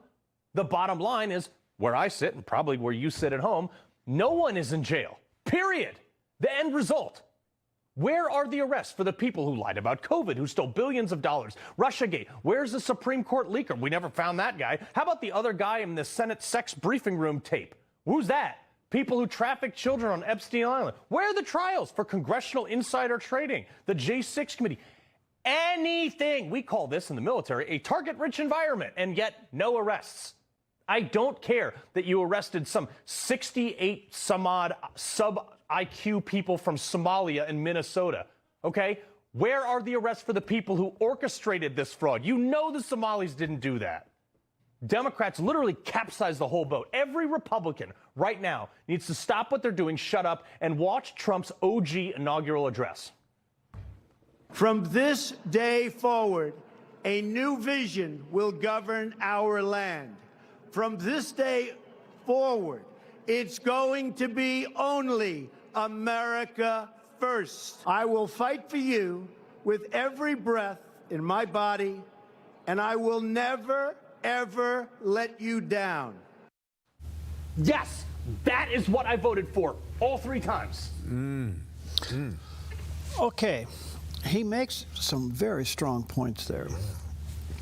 And I think the American people are getting a little worried. This is why the #1 voting bloc in the country are independents. Yeah. Yep. Because it's all talk and no action. Right. And the Republicans are guilty of this, and they better figure out what they're going to do. Yeah. You know, and it could be that the halls of our federal government is so corrupt. There's so much commingling and deal making and just junk. Yes. That it will take down a lot of people on both sides if it ever is totally exposed. Yeah. Well, the cover's been pulled off, and to his point, and I think you and I've made it very strong. Nobody is in jail. Yeah. Nobody's in jail. Yeah, not even close. Okay. Right. You got to ask yourself the question: why? Yeah. We get a phony excuse. You know. So, anyway, he and I are going to take a jail break. We'll be right back.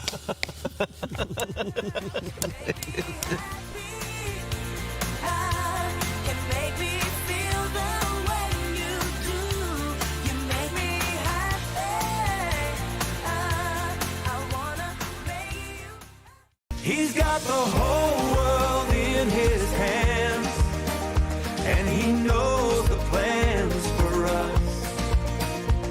Above and beyond what we could ask or imagine, his grace is more than enough.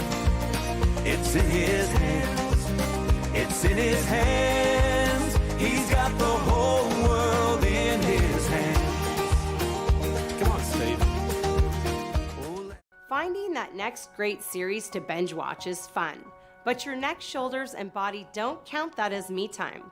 Hi, I'm Tamara Miller, owner of Organic Element Spa, and I invite you to put down the remote, get off the couch, and schedule yourself some real me or we time with your favorite service, like one of our many massages, couples massages, or facials. Your health, safety, and comfort are always top priority with us at Organic Element Spa. We can't wait to see you. Book your appointment today.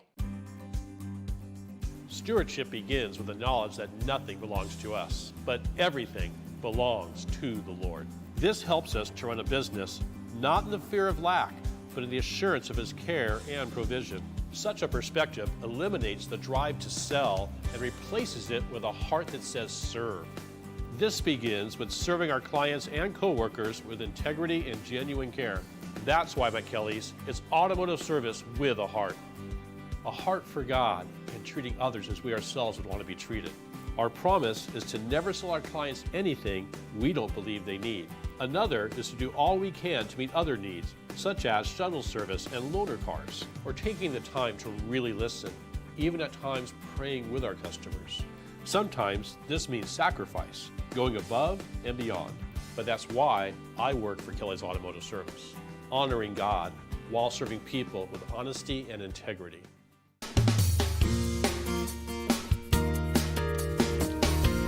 Welcome back. Super Bowl's this weekend, and now that we know that the president is not going to make a prediction, but he's not going to watch the halftime show.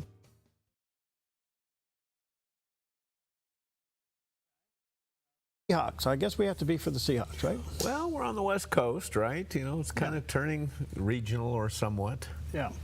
All right, so this is an amazing story of Derek Hall, who plays for the Seahawks.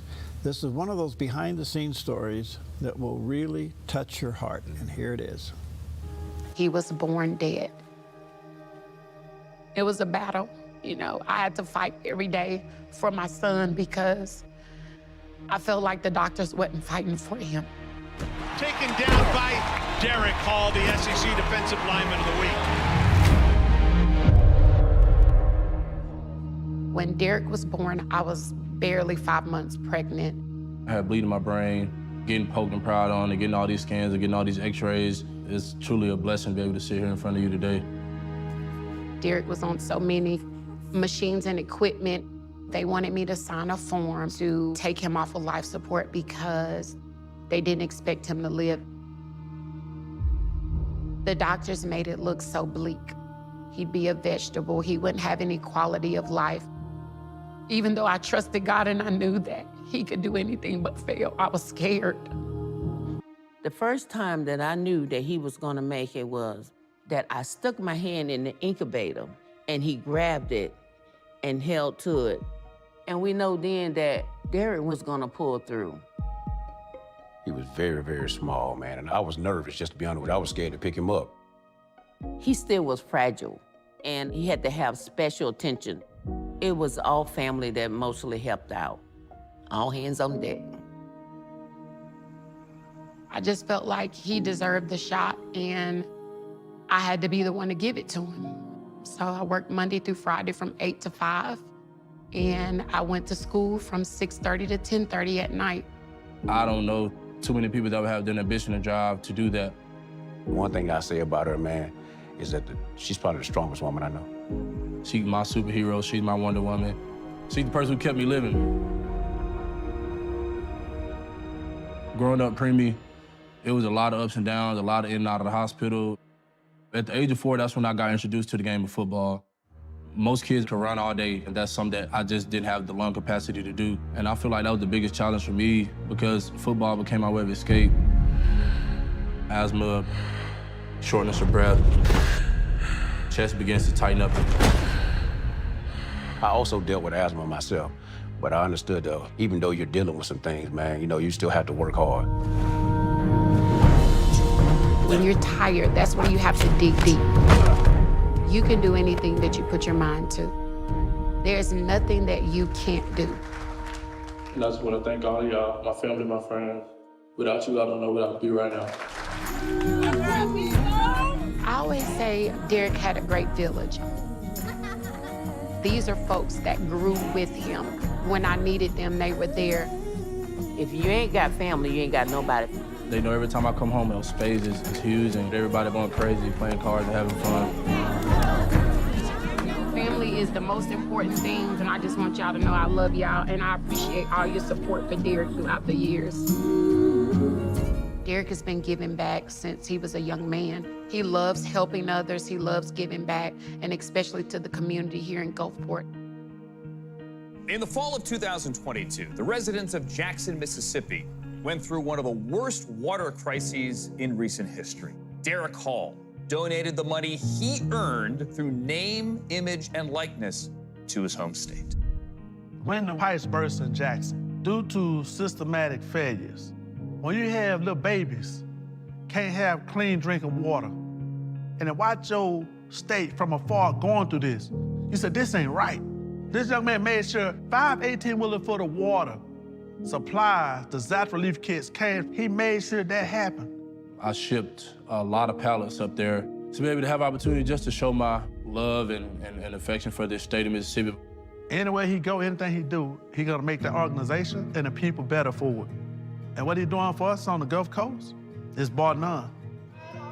Good things come out of something bad sometime, you know. Just think, if we would decide not to have him, look what we'd have missed. Taken down by Derek Hall. The explosiveness, he's got that. See, people think it's just Gulfport. He carried the whole coast and the state on his back. Auburn's Derek Hall. He's one of the best bull rushers in the entire draft. He's had this dream as a young man. I just know he's gonna do great things and change the world. When I see him out there on that field, man, it's just like, wow, that's my nephew. Not a lot of kids get the opportunity to play this game at this level, but also not a lot of kids from the state of Mississippi. You know, I'm just trying to make everyone proud. Well, we'll be rooting for him on Sunday. Wow. Okay. Isn't that a great story? That is fabulous. He may have been a preemie, but he is a big man. Well, oh, my goodness. Touches close to us. Oh, yes. One of our grandchildren. Yes, a indeed. preemie. But the only thing I can tell you is that you just don't know these stories behind that. And Mama's praying and Grandma's praying. Oh, man. So, and the work he does in his community, fantastic. So I have one other quick question before I take off here. Okay. Who's winning what? You're watching all this. Oh, well, we got Olympic action going on. The opening ceremonies are today, but I'm watching the U.S. women are playing Czechoslovakia in hockey right now, and we have two very important people in the audience. Vice President J.D. Vance and Secretary of State Marco Rubio are watching the game. Yeah, they're in the stands watching the game. Must be some real security going on in there. Oh, yeah. But the U.S. women are ahead 1-0 right now, and they're looking really good. So you know how to really enjoy hockey? How? Because you're always afraid a fight's going to break out, right? Yes. Just pretend they're fighting over the last Oreo. And it's a frozen one. And it's a frozen one. I love it. That's great. All right, here's a guy that will fight over the last banana right here. A look at our weather from Grange Co-op.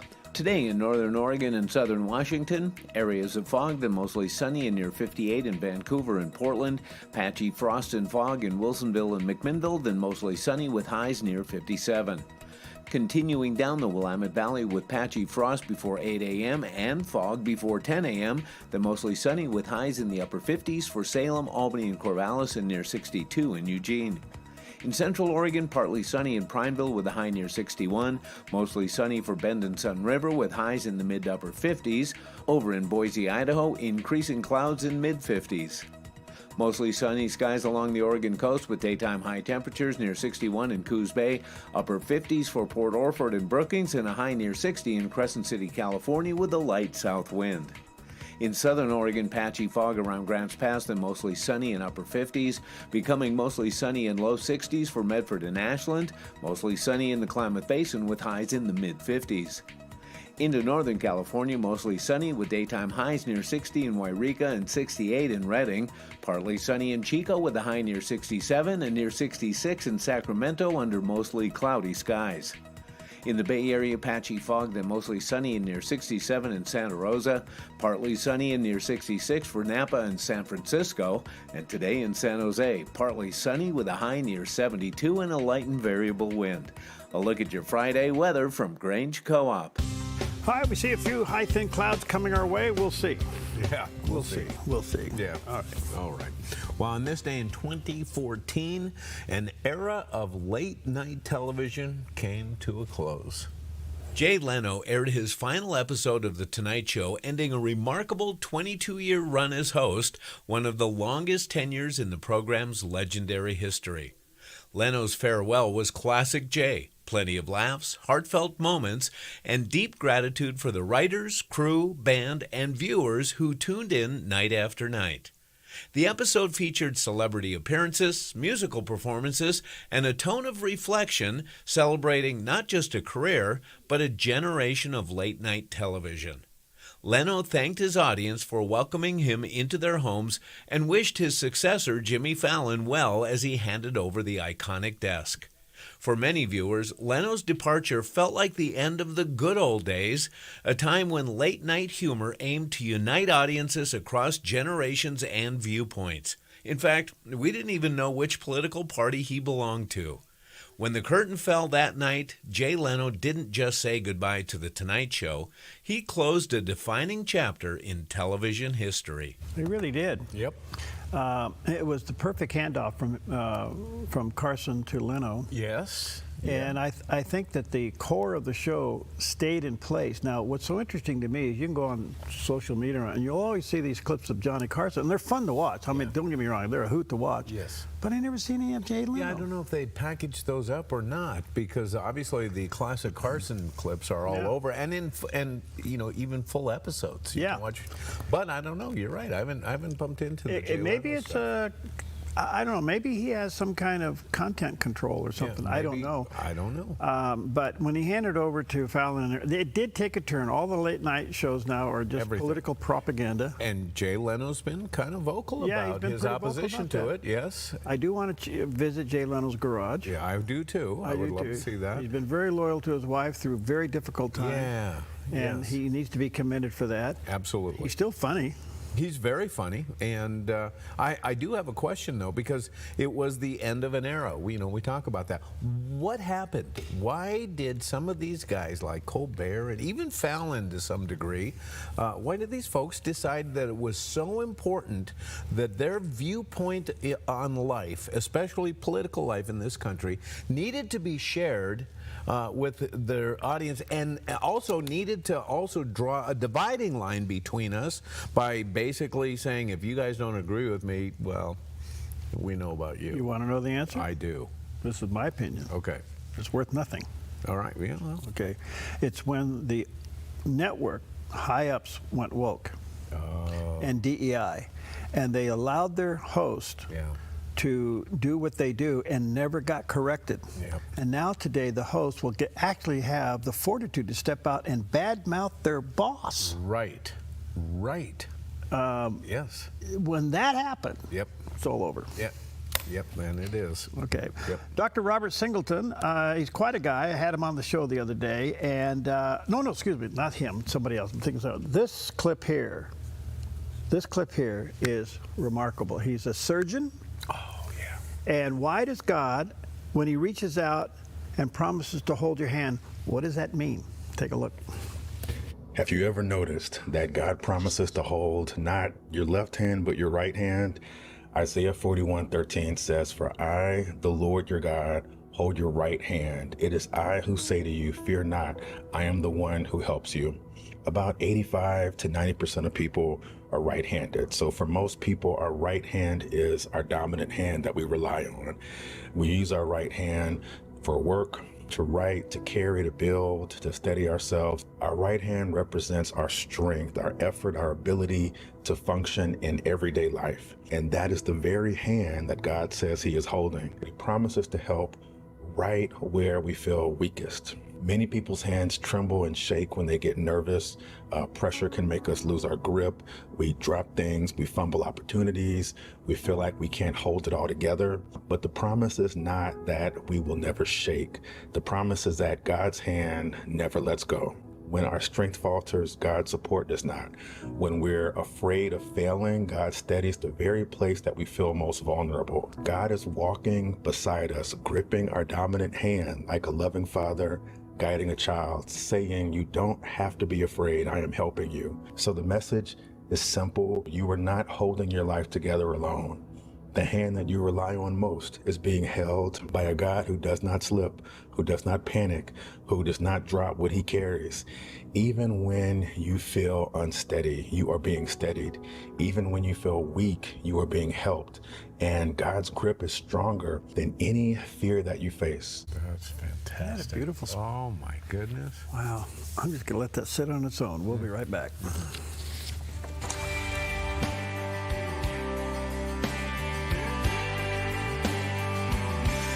And I lift my hands in holy devotion to you.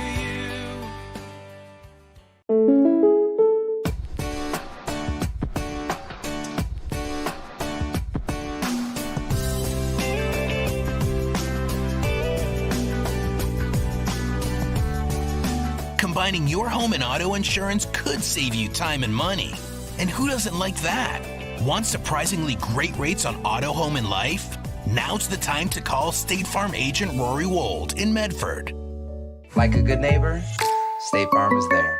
Welcome to Rise Direct Primary Care. Imagine a healthcare experience where you're known by name, cared for like family, and treated with compassion. How is that possible? With an affordable, flat monthly membership, you receive unlimited primary care and minor urgent care visits. No insurance needed. At Rise Direct Primary Care, we offer a friendly, affordable healthcare experience where you get a whole hour with your provider. Located in Central Medford and accessible by phone or text, we can typically get you in the same or next day. We prescribe urgent care medications directly from our office, saving you a trip and wait time at the pharmacy when you'd rather be at home getting better. Personalized medical care with a human touch. Rise Direct Primary Care is all about healing the sick with compassion and keeping the healthy healthy. Rise Direct Primary Care. We're here for you. Visit risehealthdpc.com or call or text us 541-827-8603. 541-827-8603.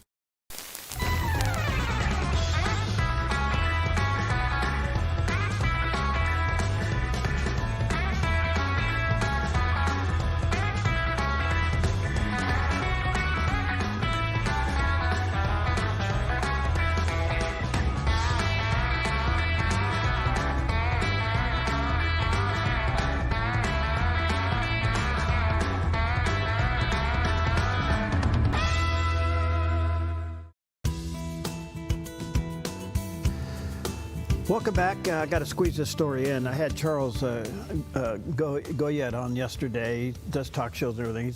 In fact, he's pretty well known especially down in the Arizona area. Mm-hmm. Here's a question.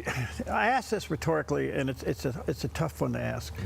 Is it hard for you, and certainly for me, to accept the fact that when stories break and by the time the truth comes out, we realize that there's a lot of finagling in between? And for the most part, I want to say this respectfully and with a broken heart, we've been lied to. Yeah.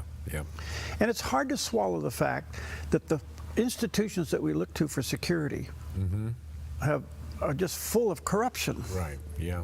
He talks about this, and we talked about and from his viewpoint, now it's his viewpoint on various things that has happened around the world, that at the end of the day, the government wasn't truthful to us. And here's what he had to say. You know, even the New York Times, you know, when it doesn't matter anymore, Napoleon said the truth doesn't have to be destroyed, it just has to be suppressed till it doesn't matter. But when it finally didn't matter anymore, even the New York Times last year did a piece about how close we came to a nuclear Cold War in Ukraine, and disclosed that we'd gotten to the point, the American people did not know this, that we were organizing and managing Ukrainians attacking Russia within Russia. And as this was going on, the Russian leadership was changing their nuclear doctrine. It used to be purely for deterrence. Then all of a sudden they started talking about, well, we will do it, to fend off any encroachments on our territory. And they kept modifying it. We came very close. Even the Times finally had to acknowledge how close we came. But the fundamental story in the background is that the American people, as you know, as a growing number of people know, the end of the evil empire, the end of the Soviet Union was a wonderful thing, and all we gave them is all they asked. And they asked that you can bring Germany into NATO if you wish, you can expand NATO if you want, but don't put NATO on our border. This was a clearly understood agreement, and then President Clinton went ahead and began to expand NATO onto the borders of Russia. Well, these are the borders that Russia was attacked by Kaiser Bill, by Napoleon, by Hitler, and they don't want to live through that sort of thing again. It was perfectly rational for them to insist that they would step down their empire and free all those states, all those slave states, in my view, and yet ask only in response that we not put a military alliance right on their border, yet we did so anyway. Well, it's an interesting interview. He has an interesting point, and I think he makes some good points there. So anyway, you can go to theDove.us and watch the whole interview. All right. Well, I have a delivery in New Jersey that turned into a viral moment and a life-changing story of kindness. Check this out. A Ring doorbell camera captured UPS driver Kyle Thurkoff delivering several boxes of books to local author Damian Lewis. Seeing the delivery, Lewis offered Thurkoff a free copy of his book, Call Me First, A Man's Blueprint to True Leadership at Home. Thurkoff didn't just accept it, he read it. Days later, even without a delivery scheduled, Thurkoff returned just to tell the author how much the book meant to him and to ask where he could buy more copies.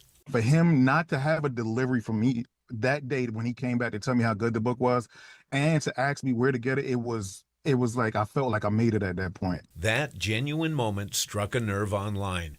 The video has now been viewed more than 33 million times on TikTok, helping Lewis sell over 9,000 copies of his book. Lewis said, "I feel blessed beyond anything I could ever expect. I almost feel like I don't deserve it." For Thurkoff, the attention wasn't the point. He says his goal is simple: treat people with respect, kindness, and gratitude. What began as a small gesture between two strangers became a powerful reminder. Sometimes the smallest acts of kindness can open the biggest doors. I want the book. Me too. All right, take with you Psalm 46, verse 7. The Lord of hosts is with us. The God of Jacob is our fortress. Take that with you today. That is a promise. Do something nice for somebody today. It'll drive them crazy. The Dove is shining with a brand new show, Season to Shine. I'm Melinda Robertson, host of Season to Shine, a new heartfelt, inspiring program for women designed to bring encouragement, wisdom, and hope into your everyday life. We'll help you discover God's purpose in every season, empowering you to shine with confidence, faith, and joy. It's your season to shine. Monday, Wednesday, and Fridays at 4 p.m. on the Dove TV. More at theDove.us. Come fall in love with Northridge Senior Living, where contemporary, sunlit interiors meet old world elegance. Walk through our lovely hallways and enjoy the fun staff-led activities. Forge lasting friendships with other residents and our exceptional caregivers. Dine in style. Gather near the fireplace under breathtaking chandeliers. Our reasonably priced apartments are spacious with private balconies. Northridge is Christian-owned and operated, pet-friendly, and only 2 blocks from Asante Rogue Regional Medical Center. On-site, in-home care is available. We also offer senior adult daycare, where your loved one can spend the day with us and the evenings with you. Northridge Senior Living. Your home. A ministry moment on the Dove. He's giving them a word of encouragement. He wants to give them a word of help. He says, "Come to me, all ye who are heavy laden and you're borne down and you feel the weight of life itself." And he says, "I will give you rest." Here's Jesus, the living Son of God, the sovereign God of this universe, now seated at the Father's right hand. And he says, all power has been given to me in heaven and earth. So we know that whatever burden you and I carry, he is able to deal with it. Because the Bible's asked a couple of times, is there anything too hard for God? How can anything be too hard for God, who is sovereignly in control of every single solitary thing, who is omniscient, knowing all things, omnipresent, all things are in his presence, and he has the power to handle every circumstance of life. And what is he saying to us? Come to me. A ministry moment on the Dove. They're fun-loving twins. They love God, hunting, and pranking each other. Join the Hamptons for outdoor adventure every weekend on Twin Factor. Brought to you by Black Flag Armory in Medford and Grants Pass. Truly excellent service. You're watching theDove TV, encouraging and informative for Chico and the North State. Seen on KKRM 11, Channel 21, and these Dove TV affiliates.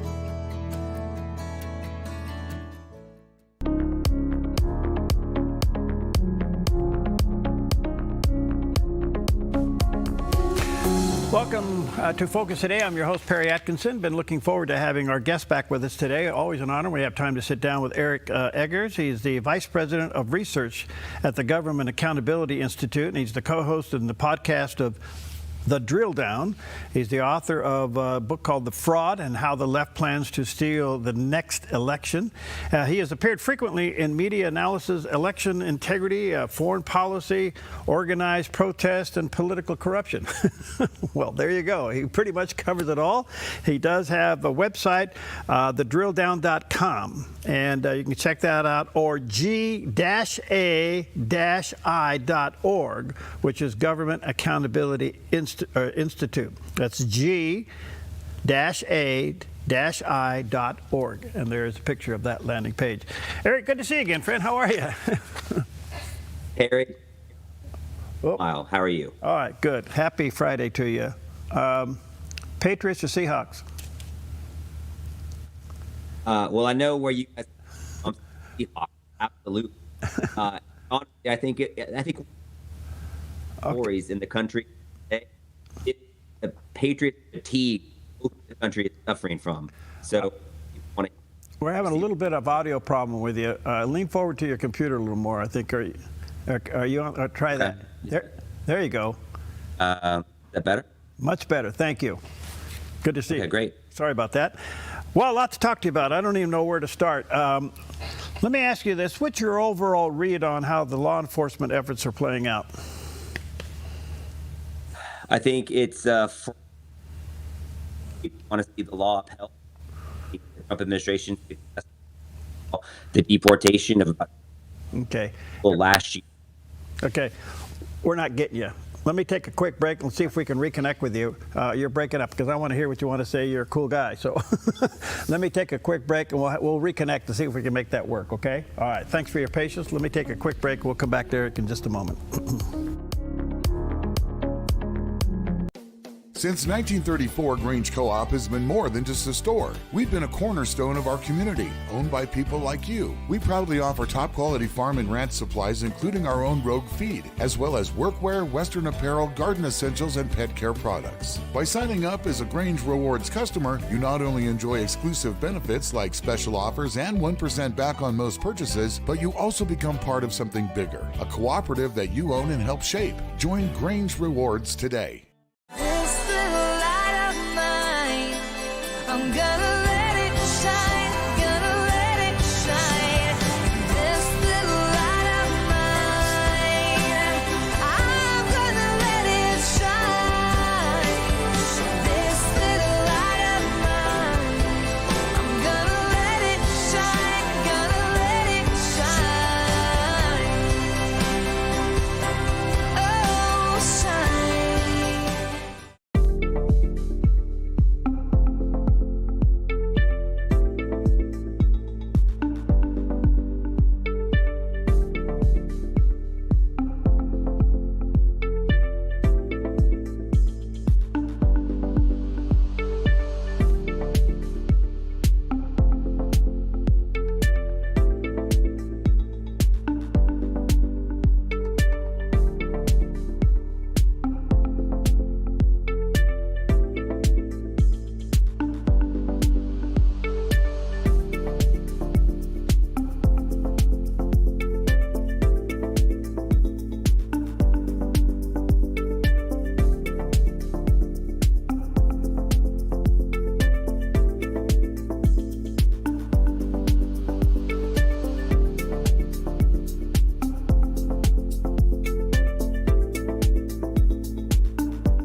here's a recipe for a great morning. Get plenty of rest. Spend quality time with God. Have a good breakfast. Then add a generous helping of Perry, Jerry, and Mornings on the Dove. They'll get you ready for the day with encouragement and information. Good morning to you. Happy Monday. Here we are. Mixing in the latest news, weather to plan your day, an inspiring reminder from God's Word, baked with timely insights and discussions on today's headlines. Do you realize how many headlines are out there this morning? Oh, man. And of course, lots of laughs, fun, and encouragement they're famous for. That is no joke, Barry. That's not a joke. That's real. I've seen pictures of that. To bring you a smile before you start the day. Make Mornings on the Dove part of your morning recipe. Anyway, good morning to you. Weekday mornings from 6 to 8.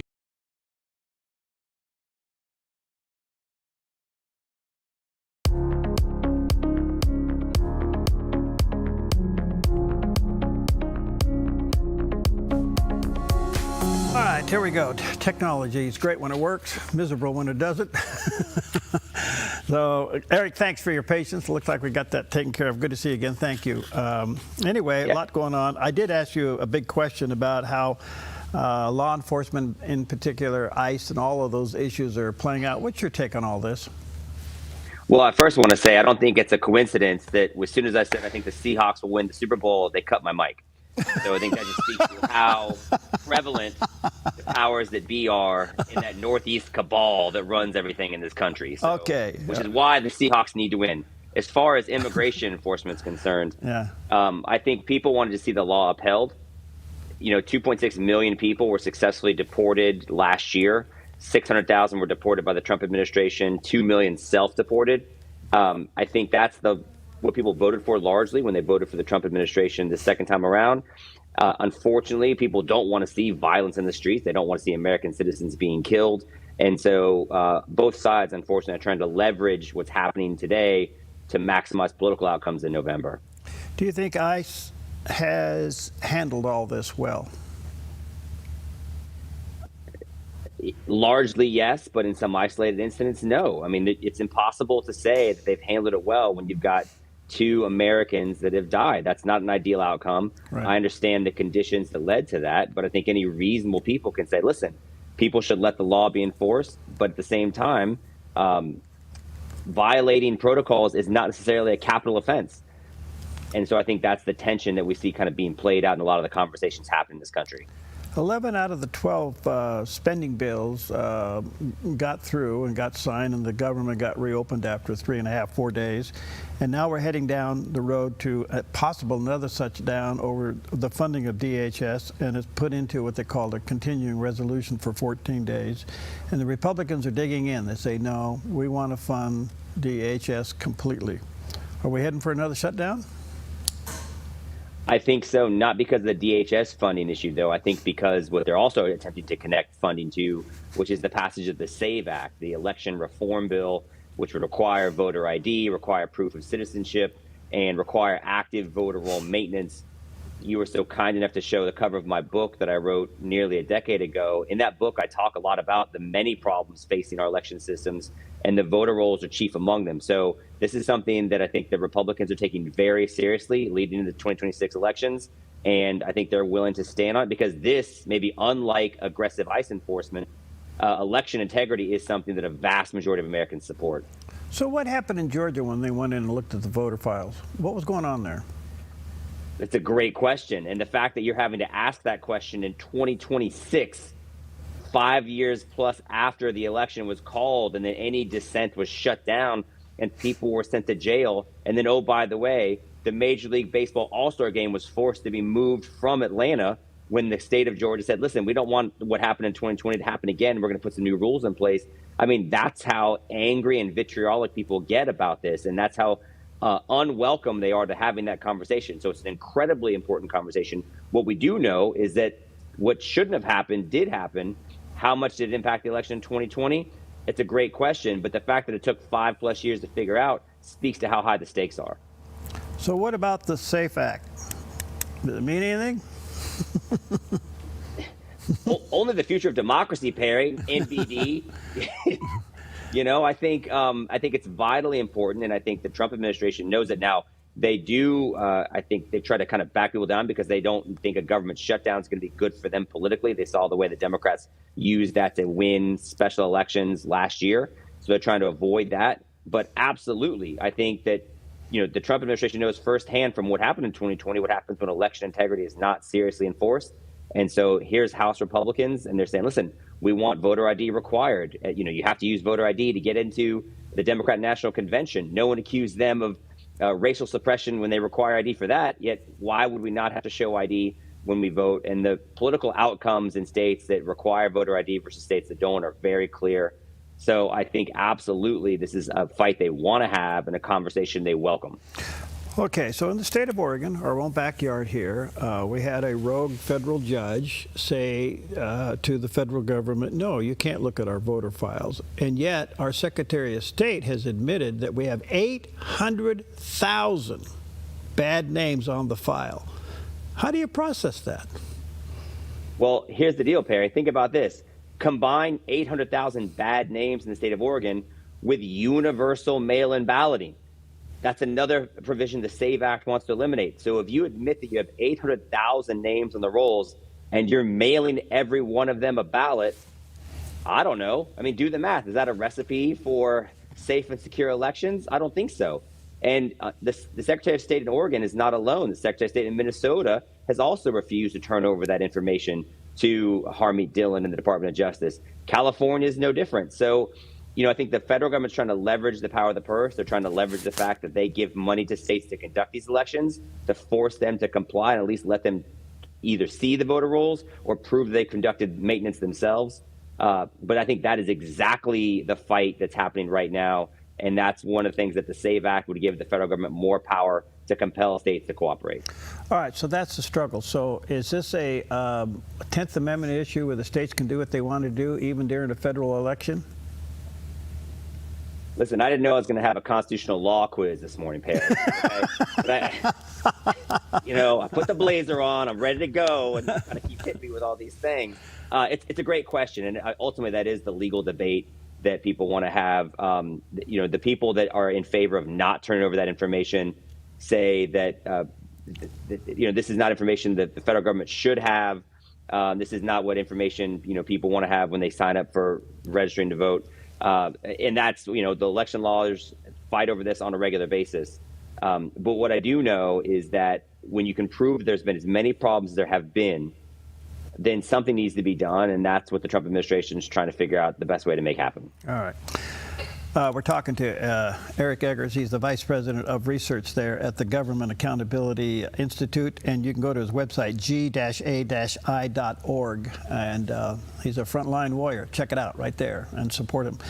Eric, let me just come back to a couple 30,000-foot questions, and then we'll drill down on some other things. How bad, from your understanding, is the fraud and corruption in Minnesota? It's so bad that they were willing to completely shift the conversation into the ICE enforcement. And I think that's actually such an important point. Now, the fraud was so bad in Minnesota, we're not yet prepared to see how much more the fraud in California is going to dwarf that fraud. I mean, that's a real thing. That's why they're sending J.D. Vance into the state. I do another podcast with an investigative reporter named Susan Crabtree. And, we're blowing the lid off of a number of things. It's like 250 billion homeless fraud or community college fraud. So what happened in Minnesota is bad. What I think we're about to see in California is much worse. But remember, that's why ICE enforcement is in Minnesota in the first place, because they said, hey, listen, we've got these migrant groups. We've got lots of people defrauding the government. They shouldn't be enrolled in these programs. How many of these people shouldn't be here legally? We know they're doing lots of other illegal things. That's why they're there. And that's a conversation that I think the American people wanted to have. Unfortunately, saw some violence in the streets. The Democrats thought that, well, this is a better political issue for us. So they pivoted, and the media that tends to be compliant to the Democrats' wishes pivoted as well. But remember, the big story, the story that's costing all of us billions of dollars, is the fraud in Minnesota. We're beginning to see the unwinding of California, born and raised there, but then I went to even a more blue state, Oregon. But here's the point. Governor Newsom's still number one on the list to be the candidate for president for the DNC. And yet his own state is turning against him. And they, to your point, they haven't really uncovered the fraud there yet. There's bits and pieces of it, the fires, some of the school issues. I mean, it's starting to unwind. Does it take him out of the race? Not according to the Vogue profile I read in service of his new book. The first 3 paragraphs are about how handsome and articulate he is. In fact, Perry, in this article, they get into the fact that like so many details about Gavin Newsom's life, including how he loads the dishwasher. And then 18 paragraphs down, they say, we didn't have time to talk about things like the LA fires or the immigration raids or the profound budget deficits that the state's facing. So I think one thing Gavin Newsom can count on is friendly media coverage. And he's been very strategic about pivoting towards like courting key conversations with people like Charlie Kirk and Steve Bannon and trying to kind of carve out a foothold to be able to say, listen, I'm willing to talk to the other side. So he's very savvy politically. And for some reason, he has not been held accountable for the complete failure of a state that he governs. I hope it changes. Okay. Not to mention the high-speed rail to nowhere and all the other things going on. All right, Eric, I want to swing your attention to the Epstein case. This is so interesting. It's still in the news. There's a lot of viewpoints here, and yet not everything's been released, but 3 million documents have come out. They say there's another 3 million to come out. In the meantime, they're heavily redacted, which puts into question, is that legal? Can the DOJ redact that much? Alan Dershowitz says no.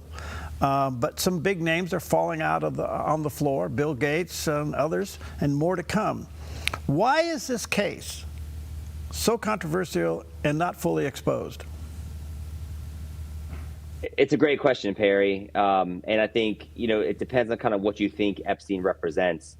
On some level, people think Epstein was an intelligent asset working for some or multiple governments. And so we'll never truly understand, how connected he was and what he was doing because the powers that be won't allow it. And I think that's why people are frustrated is Epstein seems to have evaded and avoided accountability, not unlike Gavin Newsom, but at a much different level. Here's a guy who's been in trouble since 2006, originating in the state of Florida where I live. And then he moves to New York and he has to register as the highest grade sex offender.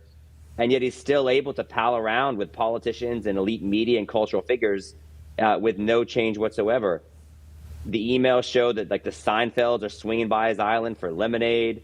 He's, engaging with Steve Bannon in emails about Donald Trump. It's really weird. And I think people don't like the story because he represents what people think happens in society, which is there's a certain class of people that just do what they want with no consequences whatsoever. And so I think that's why people want to see justice, whatever they think that means in this case, even though Jeffrey Epstein now is dead. All right, so given what you just said there, Eric, we're out, ICE and everybody else, arresting sex offenders and sex traffickers. It is like one of the major motivations of catching bad people, sex trafficking, and here he is the king of it. You think that alone would bring this case to a conclusion, but it hasn't. It baffles the mind, and I do believe it's a miscarriage of justice. Because while people haven't been arrested as far as being the clients, there clearly were victims here. And I think that's what the real story is. Like, where are the victims? Who's telling the stories of the victims? Why can't we hear from them? They have to know who was involved here. And I think that's, it's a failure of almost every level of society on some level. It's a failure of the government to hold people accountable. And I think it's a failure of the media to tell the stories that need to be told. All right, trying to take advantage of your time. Again, thank you, Eric, for your time. Heading into midterms, what's your feel, buddy? It depends on when you catch me, Perry. I said on a podcast about a month ago, I was like, I'm optimistic for Republicans. And then the events of Minnesota have unfolded with the shootings. And I think you're starting to see the media kind of pile on that. And then you're starting to see, the economic numbers not look great. Now, it's still early, but I think that we're going to have to see some real positive movement from an economic standpoint. And I think that you're going to have to see the Trump administration start to tell a different story about what laws they're enforcing and why. That's why, actually, I think the SAVE Act is so important. If they can pass the SAVE Act, if they can require states to conduct elections with safeguards to ensure integrity, then I think it augurs in a much more positive way for Republicans. But historically, the trends are not good for the party that's in power. So therefore, don't we want to push the SAFE Act and let the Democrats own not for it? Well, absolutely. This is where it gets tricky, because if you're pushing the SAVE Act at the cost of shutting down the government, as we've seen before, the Democrats want to hold that and use it as like, look, Republicans can't run this thing. You start losing paychecks, you start losing government services. They're going to blame that at the feet of the Republicans. So, and that becomes an issue that the Democrats think favors them in November. So Republicans are like, okay, we want to pass the SAVE Act. We think that helps us. Democrats are like, well, we don't want you to pass the SAVE Act. It's going to help you. And if we can block you from doing it and it shuts down the government, both those things help us. So why would we play ball? I want to come back to the fact that we've uncovered a lot of things, we've uncovered a lot of crime, and we've connected a lot of dots to fraud and crime, but nobody has gone to jail. Nobody. Well, 80-something people have been indicted in Minnesota. No, I'm talking but you're absolutely right. I'm talking the high profiles. I'm talking the ones over COVID fraud and the big ones. I understand. And what 4,000 arrests now have been made in Minnesota, all bad people. But the high profile crime people, we've done a good job exposing them. Nothing.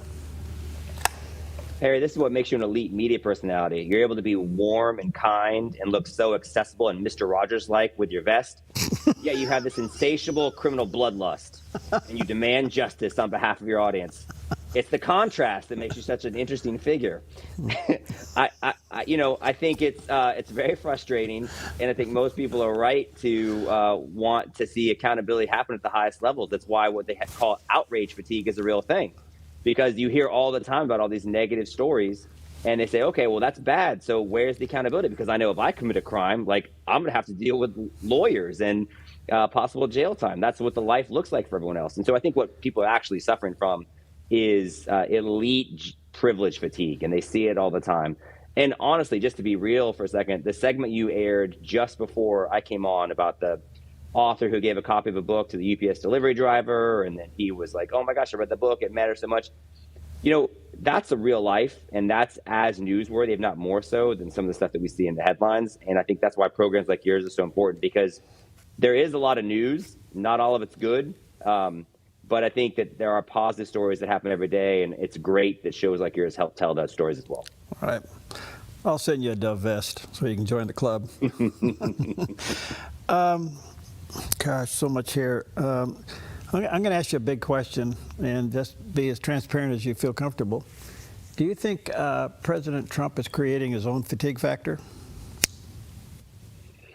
I think that is it's a good question, and I think we certainly saw that be the case in his first term. I think that's one of the reasons why people voted against him, not because they disagreed with some of his policies, but because the reaction to what he did from all the various media outlets was so pervasive, and it was impossible to escape. And so I do think that Susie Wiles, his chief of staff, is largely credited with running a much more disciplined second term. But I do think, and I think, look, he hasn't been impeached yet. Part of that's as a result of the political makeup of the chambers of Congress. But I think for the most part, he's being more restrained. And I think they're doing a better job of avoiding that. But on some level, when he is as indefatigable as he is, and he loves the media attention, and the reality is he's good copy. Both friendly and antagonistic media outlets want to put him on TV because that's what their customers want to see. So unfortunately, that byproduct of that is some people do get a little burnt out of watching him. Yeah. Affordability, the term. Is it a good one to use? I guess it depends on where you live. Stuff's expensive right now, and I know home prices are up.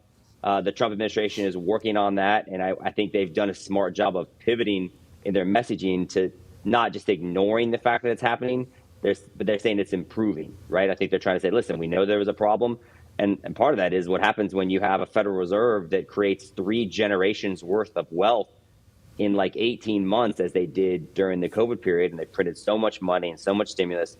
Inflation is a real thing, and costs have gone up, and they haven't come back down, even though COVID's over. So the reality is that this is a story they're trying to tell, and but costs are going to have to come down in a real way if Republicans are going to have winning political outcomes in November. All right, Let me squeeze a couple more questions out of you. The president has now named his Federal Reserve pick, Mr. Warsh. What do you think? I like his stance on interest rates. And I think that's one of the reasons why Donald Trump picked him. The market appears to be largely in favor of him so far. We haven't seen this massive panic. And so I think, I'm optimistic. And I think if there's one thing that Donald Trump may get right, and has historically gotten right, for whatever else, he gets wrong from an outrage fatigue standpoint, markets reach massive record levels. They did in the first term. They're doing it now. I think eventually you'll see the Dow hit 50,000, and I think this guy's going to help them get there. Does Powell stay on the board even though he's not chairman?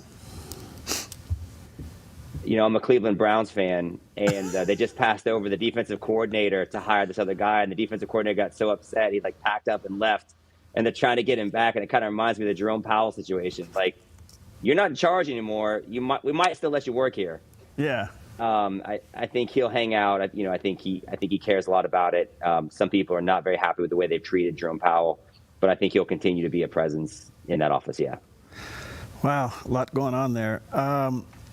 What do you think of Mondomny? I mean, you live in Oregon. You know better than me. I think you haven't seen the massive exodus that some people predicted. Maybe that's in large ways because it happened from November to now. He seems to be doing a good job of keeping his head down for the most part. We haven't seen the massive scandals yet. But I will tell you, once J.D. Vance and the ICE agents get out of California, I think you'll find them headed to New York next. And I think that's one of the reasons why Mamdami's engaged in a dialogue with Donald Trump. In a way that I think hopefully is beneficial to New York residents and America at large. There was a period in my life where I lost my mind, and I was chairman of the party for 4 years in the state of Oregon. Our oldest son served in the Oregon legislature for 14 years, so we got some of those dirty T-shirts and stitches. And what I've learned from all of this and seen since then is a lot of people have left the left and left the right, left the Democrats and left the Republicans and went independent. It's now the largest voting bloc out there. At the end of the day, do you think an independent still votes conservative? I think on some issues. I think independents want to vote. I mean, people still largely vote their pocketbook. At the end of the day, I actually think that's what Mamdami represents. He campaigned in large part on making things more affordable for New Yorkers. So I don't think New Yorkers voted for a socialist per se. I think they voted for a cheaper reality. It didn't really matter what political label came with it. And so I do think that's why the affordability issue matters. If Democrats helped see record inflation when Joe Biden was in charge for 4 years, and if Donald Trump can't help reduce that in a meaningful way, people want something different. They don't really care what the political label goes with it, especially when you see political identity for Republicans and Democrats at all-time lows. If the economy stays on the track that it is, and the projection is absolutely true, and it does become really a strong economy over the next 4 or 5 months, and then we have the 250th birthday of the United States, and patriotism is an all-time high. Do you think the combination of those two will carry the Republicans through the midterm? Only if the U.S. soccer team does well at the World Cup. You forgot about that third team. We're hosting that bad boy. And the bicentennial. And the U.S. hockey team beats Canada in a couple of days. Yeah, but that's over in Italy. That's hockey's a niche sport, not as mainstream as soccer. Perry. Okay. No, but I think you're right to point out there's a confluence of events that could be very well done. If the economy's good, we're celebrating the 250th anniversary of the creation of this country, and we can have this kind of patriotic energy. I do think at the end of the day, that's something Republicans still own. Yeah. I think one of the reasons why Kamala Harris wasn't successful is when she said, "I love this country," and you see Democrats stand for the Pledge of Allegiance, people just don't believe them. For whatever reason, I think people see Republicans as loving this country in a more authentic way. So I do think that it's a unique advantage Republicans can have if they can stay on message about it and not be distracted by other things. One last question, Eric. Your partner, Peter Schweitzer, he has uncovered something with this inside coup, and it makes a lot of sense with these Asian students coming in here and registering and changing things. And it looks like it's really resonating out there. Do you think we'll fully understand this one? I can tell you, Perry, and thank you for bringing up Peter's book, The Invisible Coup. It's #1 on the New York Times bestseller list. The last few podcasts we've done at The Drill Down, which you can listen to at thedrilldown.com, have been about the findings in this book. We're very proud of it. And so I will tell you that when this book is being talked about by presidents of both Mexico and the United States, I think it's obviously resonating at a very real level. What it exposes is that Mexico has been engaged in an effort to kind of interfere in U.S. politics. They have 53 different consulates in this country. The next highest is like 7 by England and China. You've got members of the Mexican government that actually, they work in the Senate, but they live in the United States. They sing songs about taking back this land. Chinese residents are coming here to have babies so that they can then vote in elections in 18 years. In 2030, we may see 1 million Chinese residents being able to vote in the United States. So their findings are very real, and we're glad to tell you that the people in the United States government are taking it very seriously, and I'll be interested to see what happens as a result. Well, thanks to you and Peter getting it out. Eric, you're fascinating. Thanks for your time. Thanks for a little patience getting through a bumpy ride there. TheDrillDown.com is the website, and of course that's also the place for you to check out the podcast and his books as well. Eric, you're fascinating. Let's stay connected, buddy. Perry, you're a great sport, and I'll just tell you the reason why I'm talking to you right now as opposed to our real studio is because Schweitzer's big leaguing me doing book promo stuff. So thanks for being patient and understanding. No, wait a minute. You're just as good as he is. Tell him to scoot over. I hope we're recording that. Somebody gets that. See you later. Thanks, man. Thanks, Perry.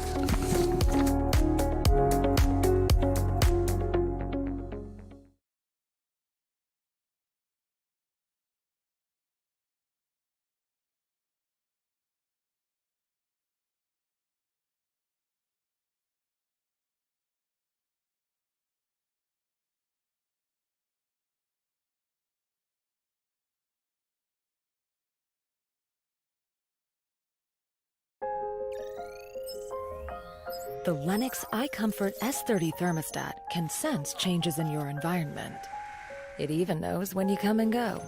So now your home's most important system is also the smartest. Metal Masters can give you the smartest home comfort system available. It knows when you're away and adjusts when allergens and humidity get uncomfortable. Trust Metal Masters to provide perfect air for your family. Lennox. Air is life. Make it perfect.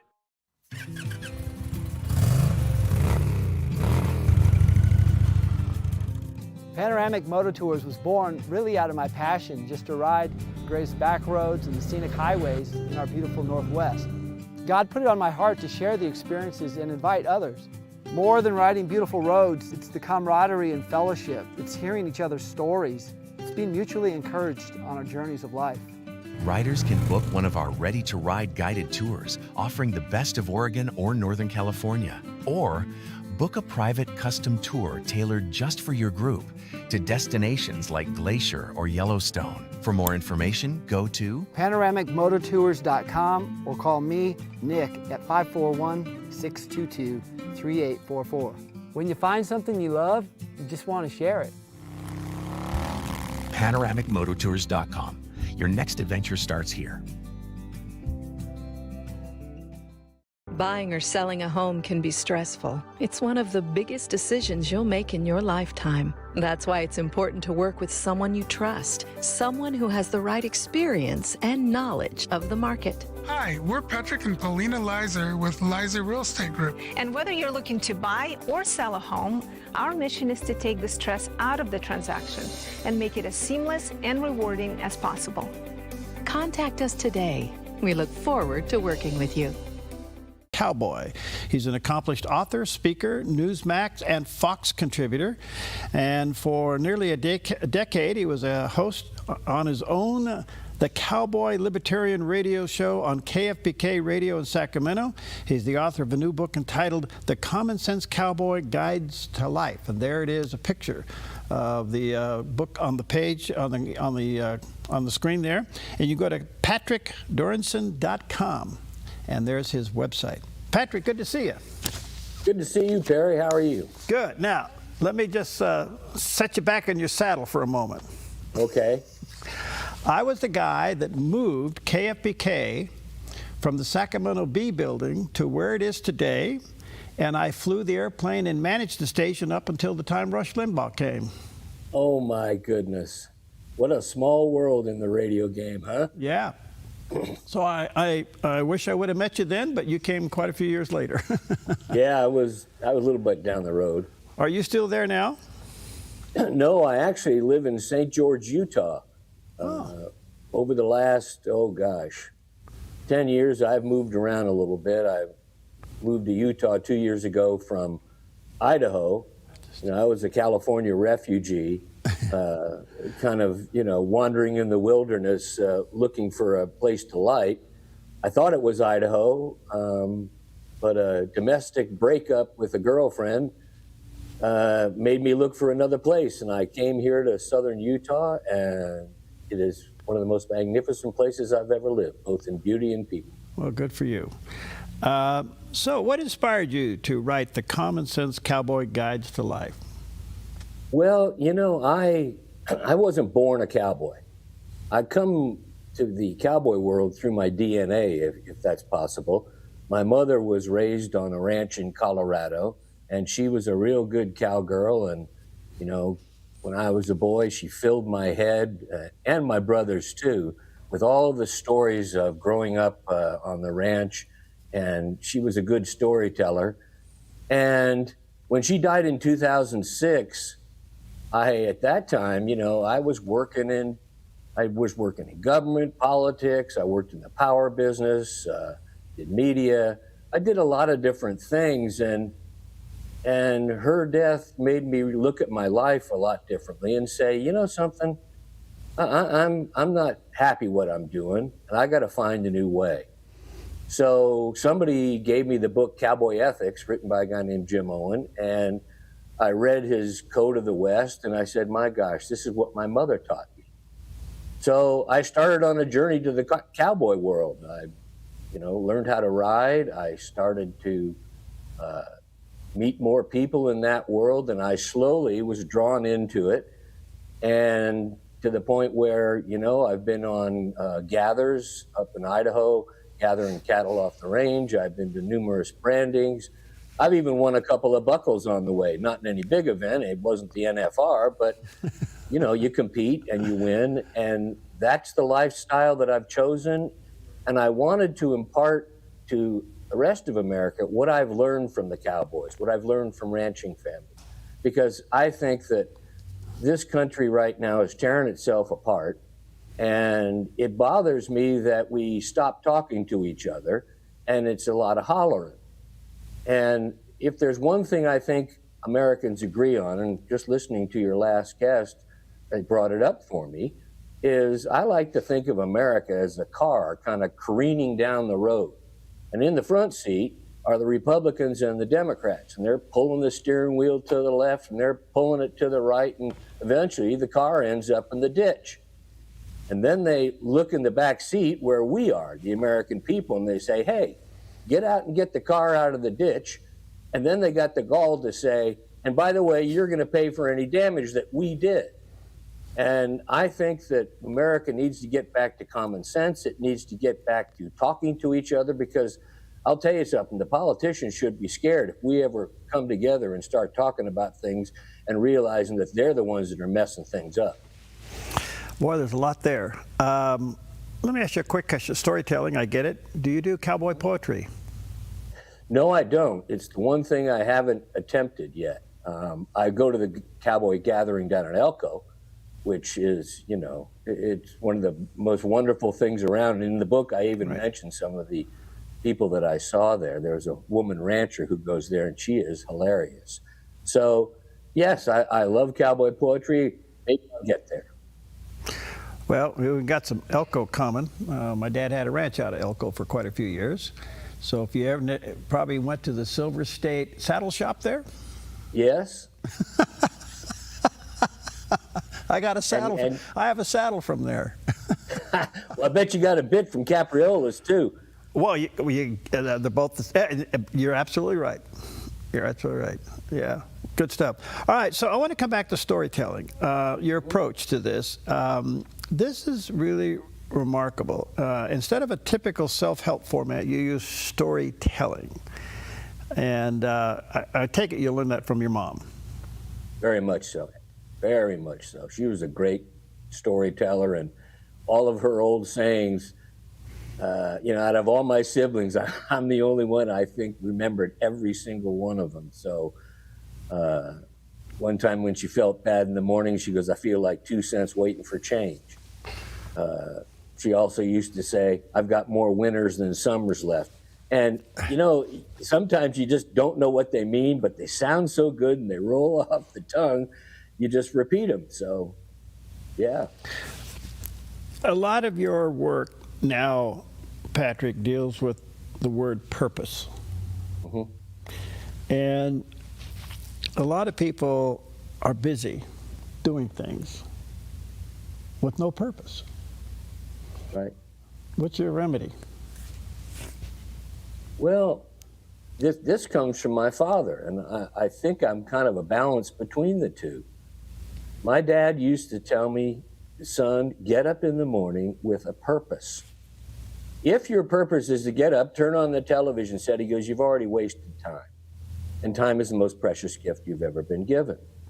And he said, it doesn't matter how old you are, you have to have a purpose and a mission, a personal mission of what you're going to do. If it's that day, what you're going to do that week, that month, that year, on into the future. And, that can be, whether it's when you're working, your purpose is to earn money. It's also to be fulfilled. And if you have a family, you got to provide for them. And you should also continue to educate yourself. That's all part of the purpose-driven life to me. And I know others are a lot more expert at it than I am, have written about it. But to me, it's just doing things. Do what needs doing. Fix what needs fixing. Meet people. Talk to people. But most of all, don't get up and just sit around or do the same mundane things every day. You got to get out and greet the world, and you got to learn. My dad died at 99. He had renewed his medical license at 95, and he was actually still practicing. He was doing disability cases for the Social Security Administration. And, he just always wanted to find out what was new. And he had a great belief that the young people are the ones that we've got to put our investment in. And so he loved talking to young people. So I guess the purpose to me is get up and do something. Yeah, okay. So out of that, Patrick, along the way, we have hard times. We have difficult times, and we struggle. And when you look back on those hard times, you learn more there than you ever would in college. Absolutely. What have you learned through hard times? Well, I've learned that I'm not too good at relationships, in one sense, but I guess the most that I've learned is what I have still to learn. When you fall down and you have a failure in your life, you're going to learn more from the failure than you are from the success. It might be easier to repeat success, but when you fail, you've got to analyze why you fell down, but you got to pick yourself up. And I see too many people out there, when they fail, they're looking around for somebody to blame. They're looking around for who to sue. It's funny that I always like to tell the story about when I was a kid, and I'm sure a lot of people know this story. You're in the kitchen with your mother, and she says, don't touch the stove, it's hot. Well, you're a kid, so naturally you touch the stove and you get a slight burn. And then all of a sudden you cry and she says, I told you the stove was hot. Maybe you'll listen to me the next time. Well, that's a lesson to be learned. Nowadays, I think, with the modern America, it's the child's in the kitchen, the stove's on, even though the mother doesn't know how to cook. And the little boy touches the stove, burns himself, and she says, oh my gosh, we got to sue the maker of the stove because they put a nuisance in my house. Mm. And that's that idea that it's always somebody else's fault. Your success or failure in life is nobody's fault but your own. And as my mother used to say, if you're looking for a helping hand, look at the end of your own arm first. Very good. Let me take a quick break. Check out Patrick's book, The Common Sense Cowboy Guide, Common Sense Cowboy's Guide to Life. There's a picture of the cover of the book there on the screen. He does have a website, patrickdoranson.com, and there's a picture of that landing page. We'll be right back.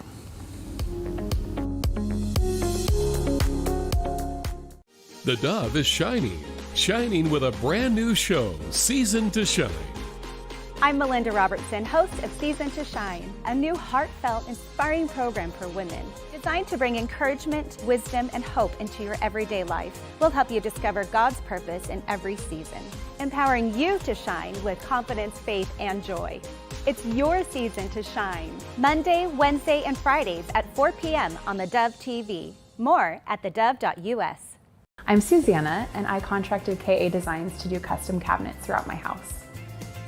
We chose a really beautiful maple wood that really creates like a nice airy space. Everything was custom, and it was really cool because I got to literally see it come to life in person. We love to entertain, and we have a large family, so it just, everything came together perfectly, exactly what I wanted. I highly suggest KA Designs if you're looking to design your dream house. Go check them out in their showroom. You will not be disappointed. Before the big game, join us for inspiring Super Bowl stories from the best teams in the NFL. The kind of love that Jesus can give you is way better than anything you're looking for in the world. My favorite scripture this year has been John 3:30. He must increase, but I must decrease. At the end of the day, I'm covered in grace and mercy, and I've got something to look forward to. And to be the greatest champion, you have to follow the greatest champion that was, is Jesus Christ. Friday on the 700 Club, right here on the Dove TV. Finding that next great series to binge watch is fun, but your neck, shoulders, and body don't count that as me time.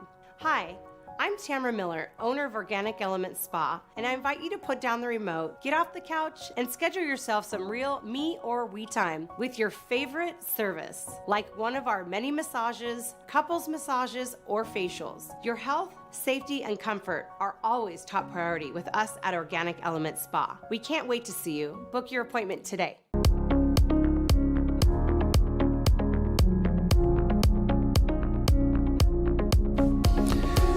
All right, welcome back, and we're saddled up today with Patrick Doranson. He's known as the Common Sense Cowboy. He's an accomplished author, speaker. He also with speaker in Newsmax and Fox News contributor. He's the host of his own, or was there for quite a while, his own radio show on KFBK, which I'm formerly from. The Cowboys Libertarian Radio Show there, that was for quite a while. And his book is a must-read, The Common Sense Cowboy's Guide to Life. There you go. Check it out. And there's a picture on the screen, and I'm sure you can get that online. And his website is patrickdoranson.com. Wow. You know, Patrick, before I let the subject of learning from failures and setbacks go, we've all had them. We're humans. That's just part of life. How has your faith carried you through all that? Well, I must say that there were times when I let my faith go. And I said, you know, I'm not getting any help from it, and doesn't matter what I do, faith won't matter. And actually, it was 2 years ago when I came here to Utah when my faith was restored to me. And I was angry over a breakup. I looked to moving down where I am today in St. George, Utah. And I said, well, Patrick, you know, this is just another jumping off place, and you've moved so many times, and you've walked away and run away from things, and maybe it's time to face things. And actually, I was at the gym here, and there's this thing where you would, you know, get water to clean off the equipment. So I went to grab the water bottle. And by the way, right before I grabbed this water bottle, somebody else had used it to spray the equipment, and everything looked fine. I grabbed that same water bottle right after this woman, and it fell out of my hands and spilled water all over the floor. And I just got angry. I already had anger in my heart from what had happened in my breakup. And I bent down cursing, and I grabbed some papers, you know, to clean up the mess. And as I'm wiping up this mess, all of a sudden, another hand comes in, and it's wiping. And I looked up into the eyes of this young man. He had this angelic smile, and he didn't say a word. He just kept helping me. And all of a sudden we were done, and he said, "There, it's done." And then I went to put the papers in the trash, and when I looked back, he was gone. And I'm going to tell you, Perry, I believe in my faith that I saw the Lord, and he calmed me, and the anger went out of my body. Totally. And I said, I've got to return to my faith. I just got a message. And if I don't heed this message, that's on me. And since then, I've restored my faith, restored my, sometimes not every day, but I try and restore my faith in reading scripture and also just continuing, my journey. That's a beautiful story, Patrick. And thank you for sharing that. Thank you for sharing that. Out of that, given your background and even that story, you still have a common thread running through you. I don't know what else to call it than maybe old school, where it's like keeping your word, doing the right thing, even when no one's watching. Look out for your neighbor. That seems to be a theme through what you do. What are you trying to say there? Well, I just think we keep trying to come up with new ways to explain what is timeless. Those values are, it's America to me. And it even goes farther back. It's part of, the biblical way. And I don't know why we can't instill this in kids again. Right is right and wrong is wrong.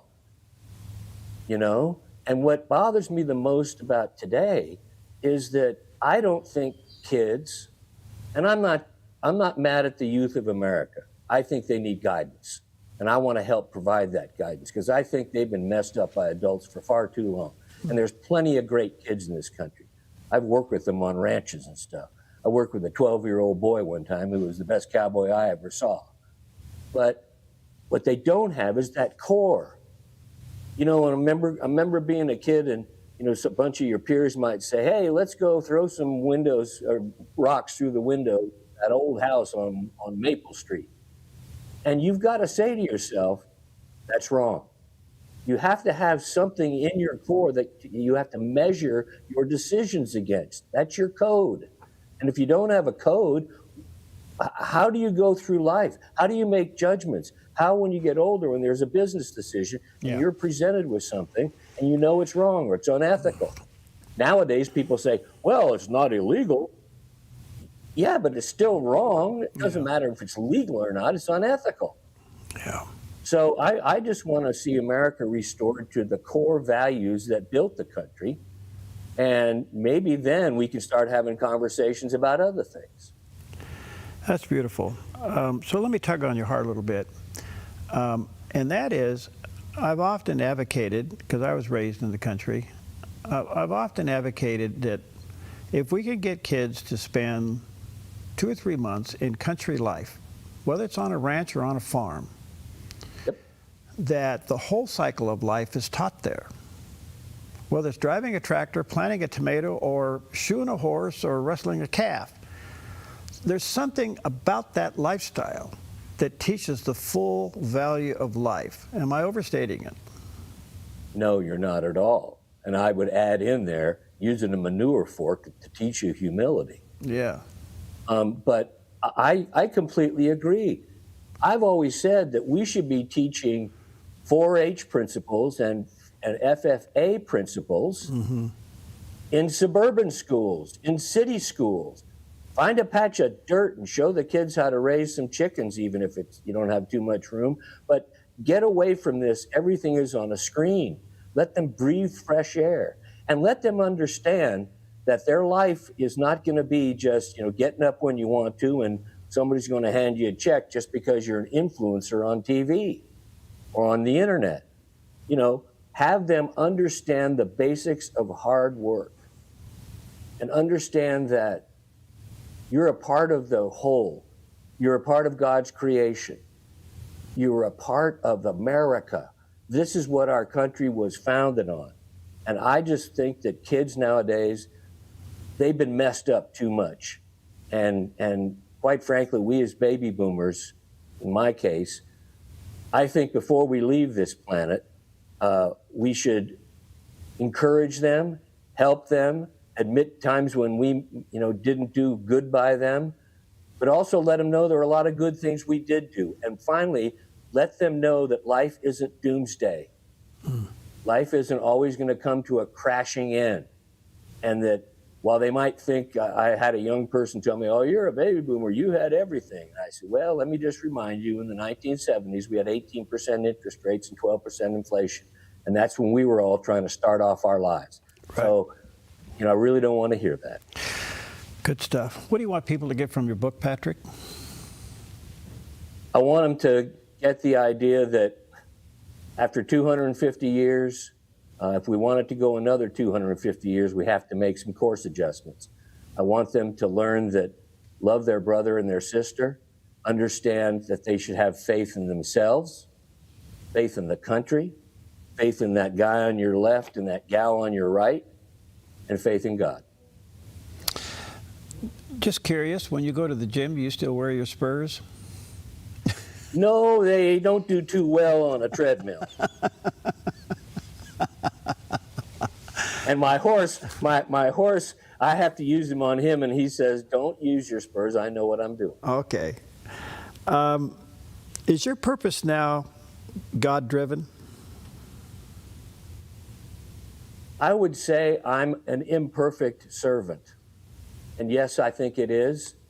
Everything, since I restored my faith, things have been going pretty good. And I just want to continue on that and continue to be the imperfect servant and try and get as good as I can so that when my time does come, I can say that I had a life well lived. And there's that old saying that live a good and honorable life. That way, when you look back, you'll have something to be proud about.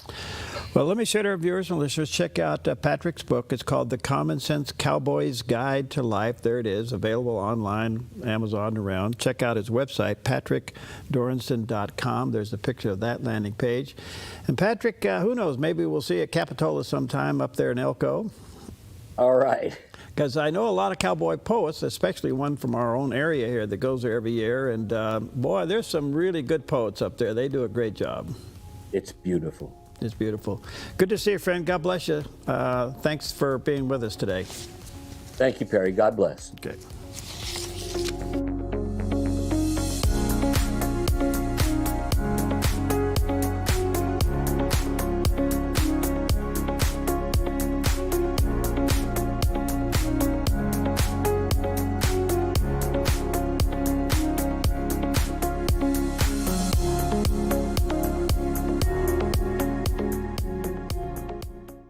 Applegate River Golf and RV Resort, a pristine 9-hole course alongside the Applegate River. Their clubhouse offers a golf simulator experience. The RV Resort is adjacent to the golf course with convenient pull-through parking. Applegate River Golf and RV Resort. Information at applegaterv.com.